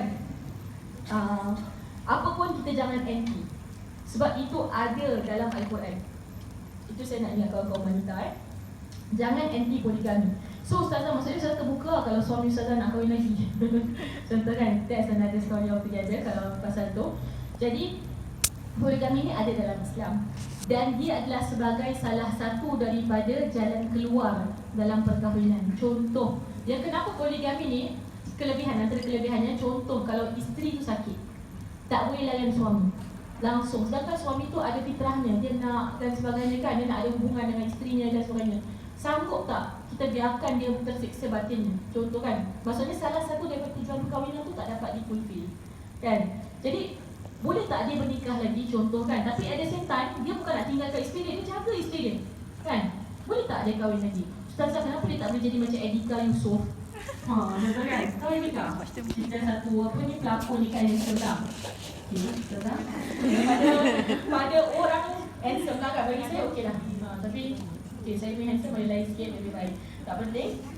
Okey, bayangkan dia ada isteri lumpur setengah. Macam mana dia boleh sabar jaga isteri dia? Not everyone is like Edika. Okay, setiap lelaki lain-lain. Ada dia punya needs, ada dia punya keadaan masing-masing. Which kita tak tahu. Sama macam kita juga, semua masing-masing unik. So, itu Islam memberikan jalan keluar. Daripada, kalau contoh mesti masih mati-mati satu wife. Mesti, kalau contoh tak tahu dia ceraikan isteri dia apa, dia boleh cari orang lain. Kan lebih zalim macam itu kan, contoh kita kata. Ni keperluan dia dapat terisi dan at the same time, dia menjalankan tugas yang mulia. Dia jaga isteri dia. Dia sacrifice. To what extent awak nak suami tu sacrifice? Kasihan kan, contoh kan. Contoh dia masih muda, sekali isteri dia lumpuh. Contoh macam tadi kan, kes Edika. Tak semua orang macam dia. Mungkin Edika pun fikir, kalau aku kahwin lagi, sekali satu lagi lumpuh, itu memang aku. Contohlah kan. Boleh kata lelaki macam-macam kan. Dia pun fikir juga. Contoh, kan, lagi satu. Macam isteri tu tak ada anak. Ni yang berlaku. Kita pernah dengar kan. Dan memang tak ada anak tu pasal tahulah. Kan boleh check kan nanti siapa yang subur, tak subur kan. Jadi suami tu kahwin lagi supaya dapat ada anak dalam perkahwinan tu. Contoh kan. Ni semua jalan keluar. Kenapa saya cakap macam ni? Ada orang masih tak suka lagi. You imagine ini dalam bangsa Cina. Ni saya cakap ni bukan saya racist Sebab Cina sebenarnya cakap, orang Cina. Sebab saya pergi kan ada saya ceritakan family syariah law punya apa ni, khusus tu kan. Orang Cina cakap tau. Dia kata apa? Dalam bangsa aku, tak apalah lihat isteri seorang tapi mistress ramai. Kan? Macam safe face lah. Macam seorang je. Tapi mistress ramai. Ini berlaku, it is rampant. Memang banyak dalam masyarakat mereka. Sebab apa? Tak ada konsep poligami. Kan? Jadi tak ada jalan keluar. Jadi jalan keluar dia macam itu lah. Awak bayangkan, mistress tu bagi kita dah astagfirullah haram lah. Kan satu kan? Kedua, ada hak tak? Ada rights tak mistresses? Macam nak claim harta? Kalau contoh isteri tu kahwin dengan suami kan, kalau semua 1, 2, 3, 4 semua ada rumah sendiri, contohlah semua nanti kalau suami tu meninggal, contohlah harta dia banyak, Ustazah ni tak ada harta dengan cerita lah kan, contoh kita kata kan, semua ada right tak untuk claim?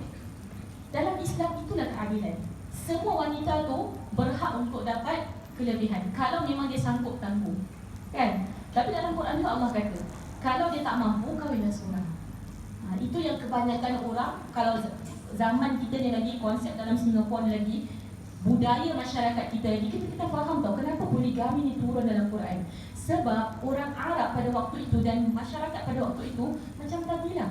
Dulu diorang boleh kahwin dengan berapa ramai perempuan, sampai berpuluh. You imagine?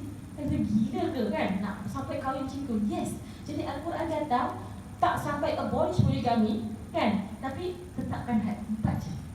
Bayangkan, hebat tak? Allah nak ubah tu, nak paradigm shift. Allah bukan mana boleh terus kata haram gitu kan? Matilah orang-orang tu contoh kan.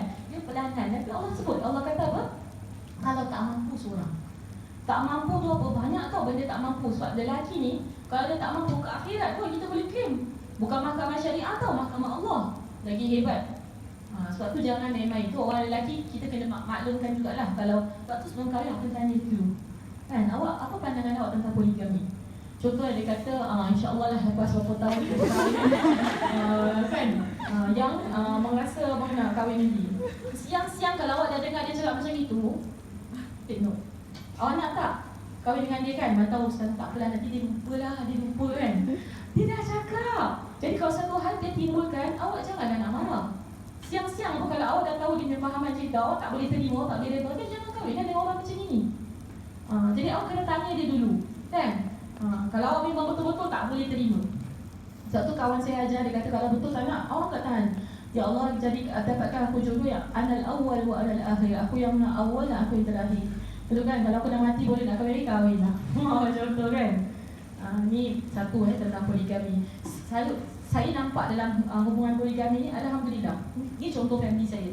It's not perfect, it's far from perfection. Tapi kerana saya lihat mak saya seorang yang baik, sampai adik saya daripada perkahwinan yang kedua tu sekolah syat adik saya, top nahu dalam kelas.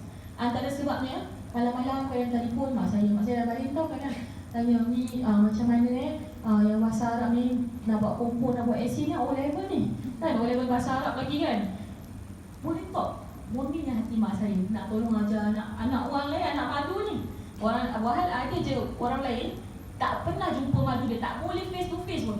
Tapi mak saya sampai bolehlah baik gitulah. Kau tahu nak baik macam mana lagi kan ustazah? Kan? Dia rumah lain, tu satu kalau poligami rumah tak boleh sama. Ya, rumah lain. Lepas tu anak-anak ni kan jangan kita ada rasa benci. Saya dengan adik-adik saya semua baik. Pasal penting leader dia. Siapa yang melaksanakan poligami? So bukan salah poligami, salah orang yang buat poligami tu kalau tak betul. Jadi kena open minded lah. Jangan sampai kita close sangat. Poligami salah. Tak. Ada yang baik-baik. Ya. Kemudian tadi soalan yang kedua apa? Pendidik. Okey. Saya macam tadi kan saya sebutkan, saya kurang sedikitlah macam nak mendidik ni Selalu bila mendidik kita sebut orang lelaki yang didik orang perempuan. Istilahnya lah kan, suami yang patut bimbing isteri. Tapi saya terbuka juga dengan konsep ada sahaja orang lelaki ni yang tidak ego. Semua orang ego tak? Dan juga orang lelaki yang perempuan ego kan? Jadi contoh, dia memang kata saya memang tak pandai benda-benda agama ni, tapi saya minat atau saya suka nak belajar, nanti awak tolong saya lah. Macam itu kan? Kalau dia macam gitu masih okey. Tapi kalau awak nampak ni tak sembayang kan? Kalau kahwin pun agak dia macam don't bother tau. Daripada sebelum kahwin tu dah nampak tunang ke tak tunang kan? Pattern dia sama je. Contoh ayah Laila ni saya belajar just lip service kan? Awak tak nampak pun dia put in effort. Awak rasa lepas kahwin awak boleh didik dia? Jadi masing-masing tengok sendiri keadaan orang lelaki tu macam mana. Kalau dia masih boleh nak, itu masih boleh dibentuk. Itu masih boleh dibentuk, dibantu. Dibantulah So istilah lebih baik lah Maksudnya kita boleh bantu dia, tapi bukan kita yang didik dia kan.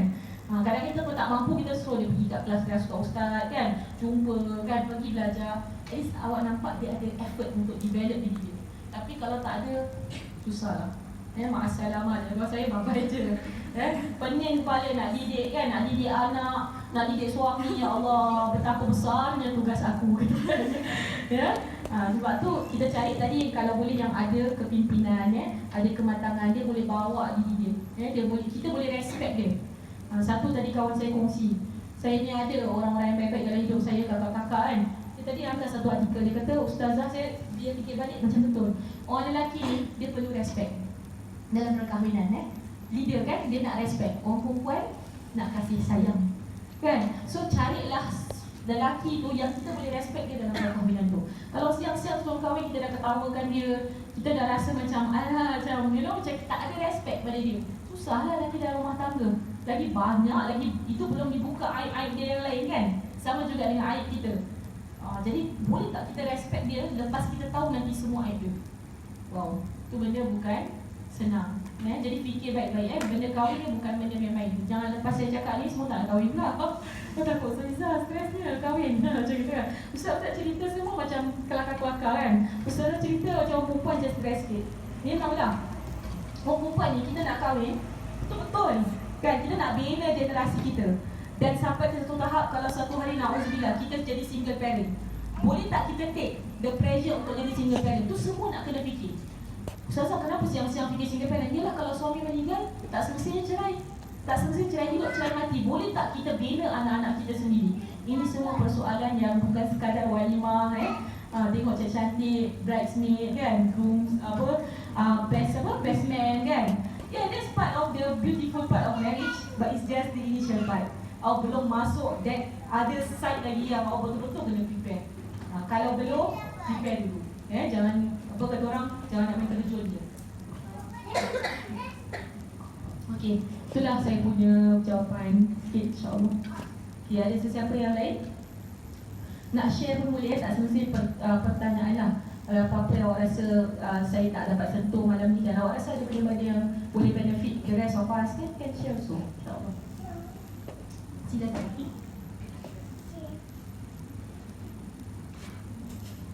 Kakak ada apa-apa nak share?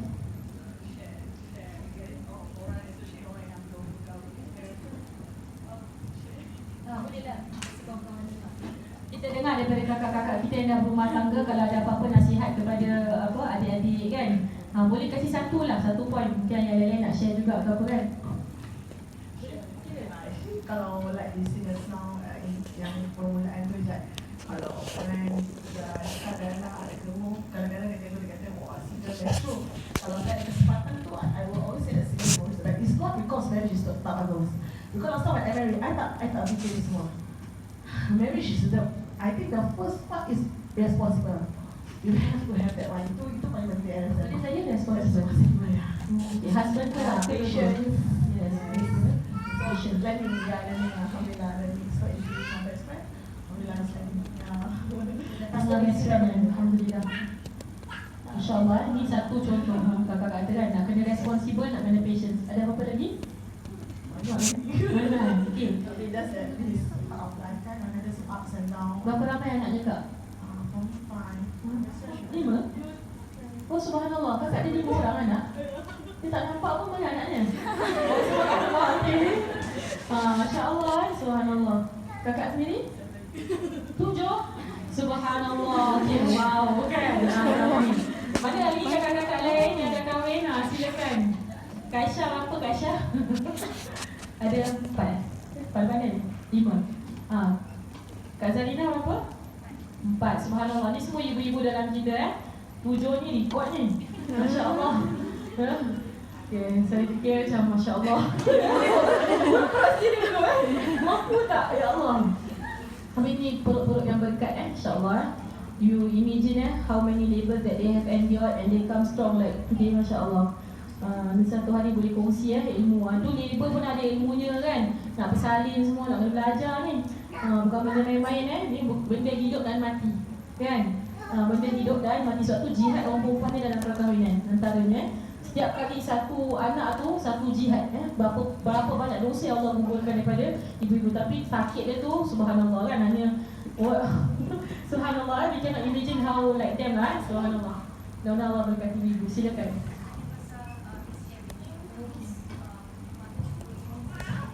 Miscarriage. Counted macam mana?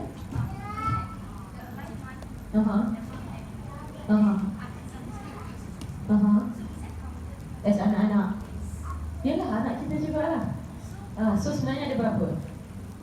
Subhanallah sebenarnya kakak pun ada 7 juga kat sini Allahu Akbar. Jadi anak-anak yang dalam perut yang meninggal atau keguguran ada yang stillbirth kan, lari imagine nak anak keluar.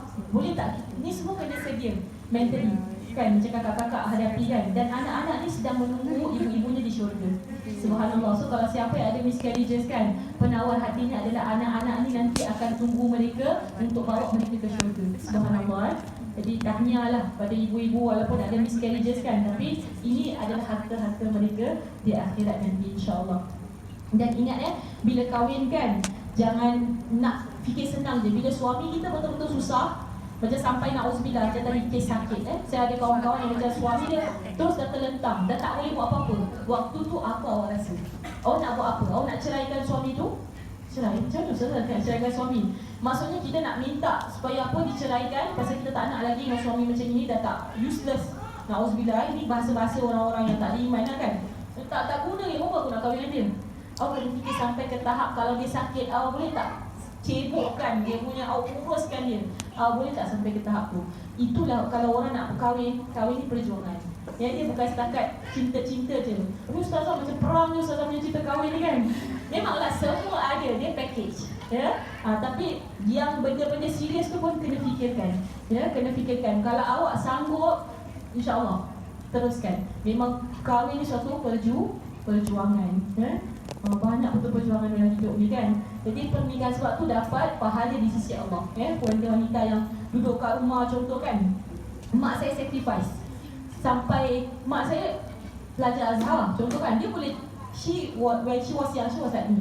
Maksudnya macam apa, bekerja kan, maksudnya menyampaikan kata bila dah ada anak-anak kadang-kadang susah sikit. Sebab apa? Tak semua orang yang blessed dengan ada orang boleh tolong dia, support jaga anak-anak dia. Ada yang kena jaga sendiri. At that point of time, kita kena fikir macam mana kita kalau ada anak-anak. Adakah kita nak semua lah tapi childcare? Yes, ada orang okey dia tak kisah, tapi ada orang minat anak-anak dia membesar depan mata dia sendiri. Itu semua kita kena fikirkan sama-sama. Jadi soalan-soalan gini kita kena bincang. Contoh saya tambah sikit poin izinnya saya tentang kafaah. Saya lupa tadi nak sebut. Contoh, discuss dia nak anak ke tak nak anak sebelum kahwin. Benda ni boleh discuss tak? Boleh tanya, oh nak tak anak sebelum contohlah dia kata, ni saya pernah berkenalan dengan seorang lelaki ni, saya just bagi tahu dia. Tapi saya ingat, saya cerita saya tak sebut nama. Jadi saya tidak memburukkan dia seadanya. Dan saya tak pernah share kat Facebook ke Instagram saya. Sebab tu penting, belum apa-apa dah jangan share-share dulu. Kan? Nanti kalau satu hari nak tarik balik macam, macam saya tak ada orang tahu. Jadi saya kongsi sebagai pengalaman. Dia kata apa? Boleh tak satu hari dia tak nak ada anak? Itu dah contradict dengan prinsipal saya. Kan? Saya sayang anak-anak. Saya suka tengok orang ada anak-anak. Saya pun nak ada anak-anak. Kan? Berapa? Dia tak nak. Kalau pun tak nak ada anak. Macam aku itu nak ada anak. Problem ni kan? Itu dia dah tak kufu. Faham tak? Macam tak setara dengan pemikiran kita. Macam mana? Nanti jadi gaduh. Nak anak tak nak anak. Nak anak tak nak kan? Jangan ingat kita boleh pujuk dia kemudian. Allah Alam dia boleh ubah fikiran. Tapi kadang-kadang susah nak ubah. Ya? Kemudian lagi dia nak tinggal mana? Tinggal mana maksud contoh dia nak migrate. Yang saya kenal dia nak migrate ke Australia. Kan? Tahu tak nak migrate ke Australia tu berapa banyak duit orang tu kumpul. Nak dapatkan dia punya apa, saya tak tahulah dia punya apa visa dia atau nak duduk kat sana. Tak salah saya satu tu 10,000. Oh bayangkan, sedangkan saya sendiri saya fikir sekarang nak cari rumah dekat Singapura ni dah mahal. Contoh kan. Dia nak fikir nak pergi migrate, nak simpan duit pergi migrate. Sama tak pemikiran dia dengan saya? Saya pula is a family oriented person. Saya nak tengok mak bapak saya. Jadi saya boleh tolong mak bapak saya kalau apa-apa. Sampailah mereka menghembuskan nafas yang terakhir. Confident kan mereka menghembuskan dulu. Wah, mungkin saya juga boleh menghembuskan dulu kan. Contoh kan. Saya orang macam itu. Saya tak rasa saya boleh jauh daripada mak bapak saya. It will tell me. Macam itu contoh kan. Jadi, the reason. Terlalu banyak perbezaan sampai akhirnya saya pun berat hati. Saya doa, ya Allah macam mana ni? Kan there's so much differences. Akhirnya dia sendiri yang sebut. Dia sendiri yang kata, tapi baiklah bahasa dia susun tu.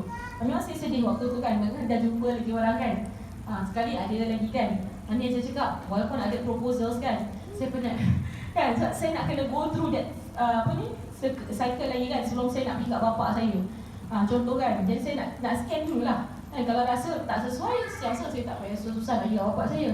Sebab nak present, nak mau pergi bapak saya ni another level lagi contoh kan. Penat kan. Jadi saya rasa macam tak apa. Ni semua Allah kasih untuk kita belajar dalam kehidupan. Jadikan lebih matang. Kalau saya tak pernah putus tunang, saya boleh share dengan awak hari ni. Kan? Jadi kakak-kakak yang mungkin ada yang single parents kat sini ataupun ada yang susah kan, mungkin you boleh share juga nanti.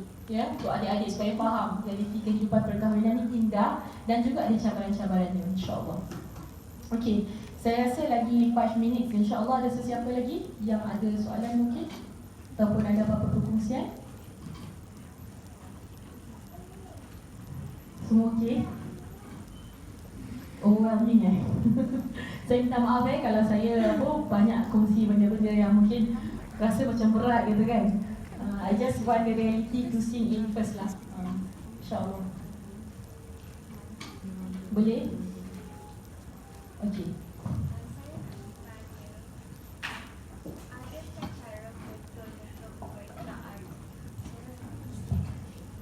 Boleh bagaimana? Jadi kawan-kawan lain pun boleh dengar. InsyaAllah.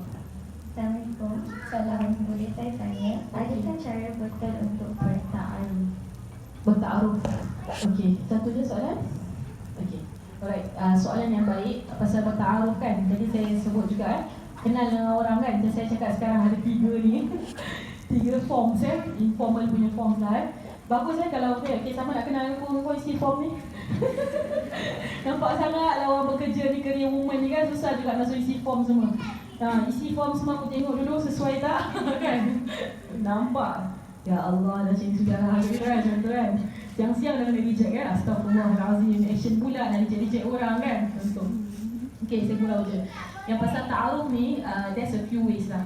Kan cara yang tak ada cara yang saya nak kata perfect. Ya. Contoh kalau tadi ada orang kenalkan. Dan kadang siapa yang dia punya entry point? Kadang orang kenalkan, macam orang recommend. Kadang orang tu sendiri yang nak dengan kita, kan dia message ke, dia cakap ke. Kadang dia boleh perasan kan orang like dia punya apa-apa banyak sangat. Asal macam-macam gambar aku semua dia like, saya hati-hati, saya kalau kat Instagram atau Facebook susah sikit lah. Facebook saya lebih umum, kalau Instagram saya lebih personal. Jadi saya tengok, kalau lelaki saya screen, kalau perempuan pun saya tengok juga. Kalau perempuan saya nak tahulah nama orang tu ke, muka dia ke, kan. Kalau dia business pun, I just want to know who's the person. Sorry kalau siapa yang pernah nak add saya kat Instagram, saya belum lagi add. Maybe you can just DM me lah, bagi tahulah Ustazah saya pernah attend BDM ni. Tak, kadang-kadang nampak kucing kan, kawan kucing macam siapa ni macam gitu kan, tak ada nama dia NH something. Sorry lah macam dia gunakan apa abbreviation macam gitu kan. Saya tak suka lah macam terlalu tak kenal.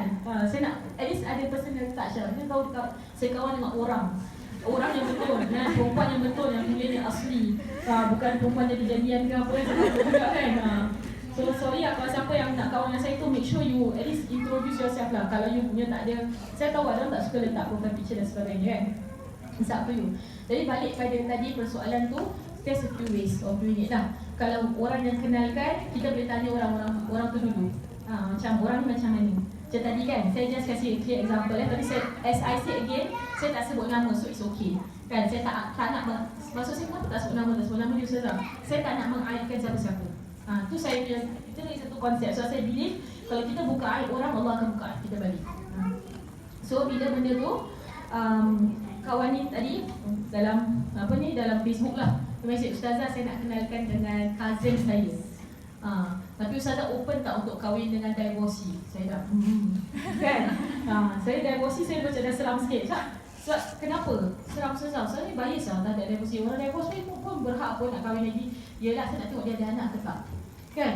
Kalau anak dia ramai, dia boleh kena tanggung saya contoh kan? Lepas tu saya nak kena terima anak dia, bukan terima dia je tau. I have to, nampak tak?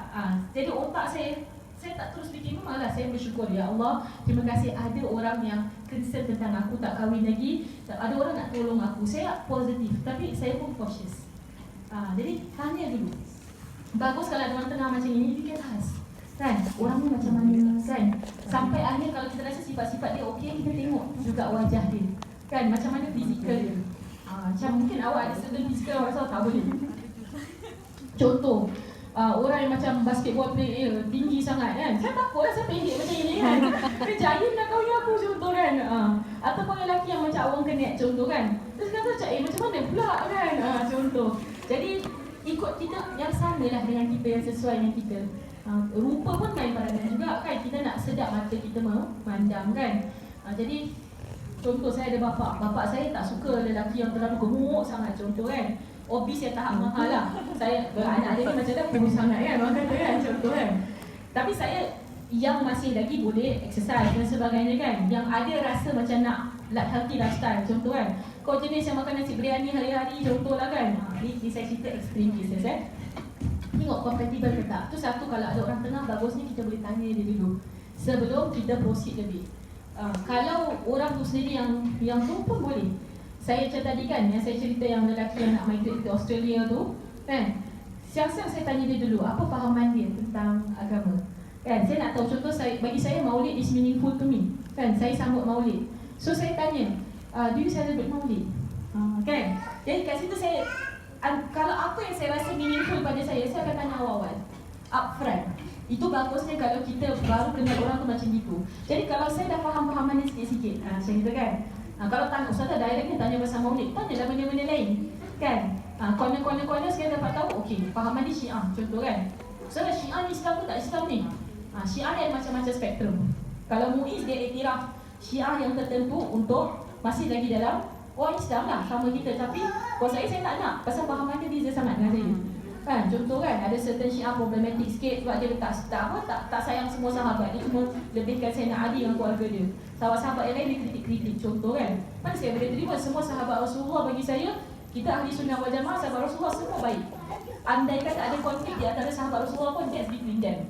But that doesn't make them less honourable and less respected to me in my eyes because they are above me. Subhanallah kan. So kita ahli sunnah wal jamaah, saya rasa saya susah lah kalau orang Syiah contoh kan. Walaupun dia orang Islam sama-sama kita. So itu nak kena benda-benda yang kita tanya lah, the right questions kan. Boleh direct tapi jangan rude. Contoh nak kena reject orang kan, ni hati-hati the art of rejection. Kan? The art of letting go, the art of rejection. Kena respect, jangan macam sebenarnya muka awak ni semua tak berapa handsome sangat. Jadi sebab tu saya tak boleh terima awak. Awak cakap itu kurang ajar. Kalau nak bila orang tu jenis kaki sihir apa, memang patutlah aku sihir perempuan ni contoh kan. Kedai besok awak jalan tak jejak bumi lah, nampak benda tu lah, benda ni mengarut kan. Kalau nak reject orang, reject baik-baik lah. Yang cakap mungkin saya belum sedia kan. Kalau orang rasa takut sangat dia akan hurt dengan rejection ni sampai dia boleh buat benda bukan, contoh nak uzubillah kan. Cakap je, dah ada orang. Kalau ini ustazah bohong sih, ustazah ajar kita bohong kan. Iyalah, mungkin hati kita dah ada untuk orang lain kan. Contoh kan. Ni seni Jadi awak kena tengok dengan siapa yang awak berbual. Awak kena tahu orang ni siapa. Macam itu.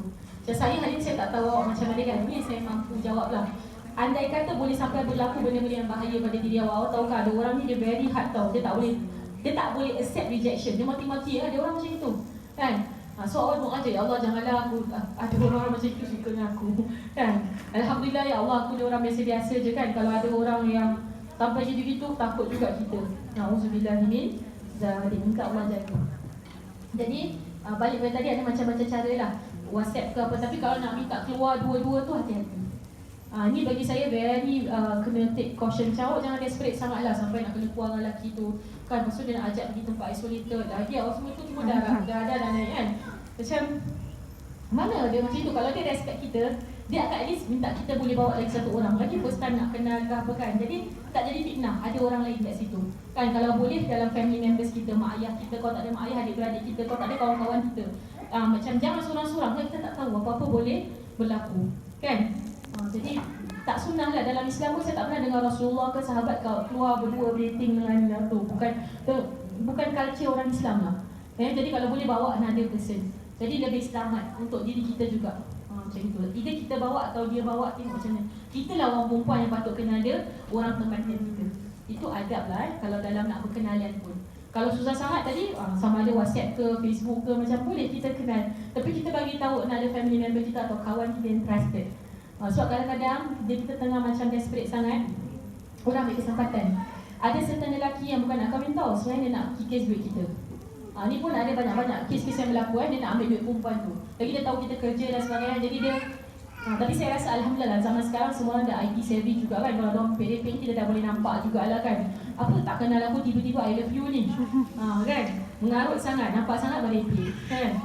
Jadi benda ni kena hati-hati. Kita orang perempuan banyak doa dengan Allah, ya Allah kasih aku firasat. Mudah-mudahan firasat aku ni tepat ya Allah. Minta. Kan kita boleh rasa tahu, wah lelaki macam lain je kan. Itu Allah hantar signal. Allah hantar signal siang-siang. Sebenarnya orang tak sesuai untuk kau.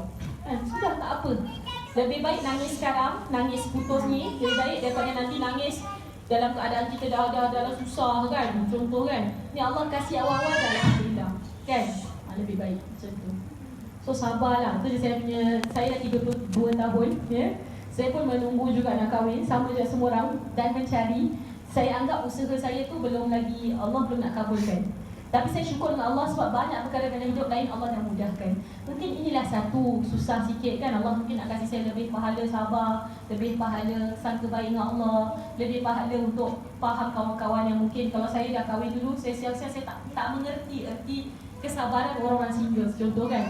Mungkin Allah nak jadikan saya wakil orang single juga kan. Andai kata satu hari saya kahwin pun saya faham apa kawan-kawan punya perjuangan macam itu kan. Bukan senang.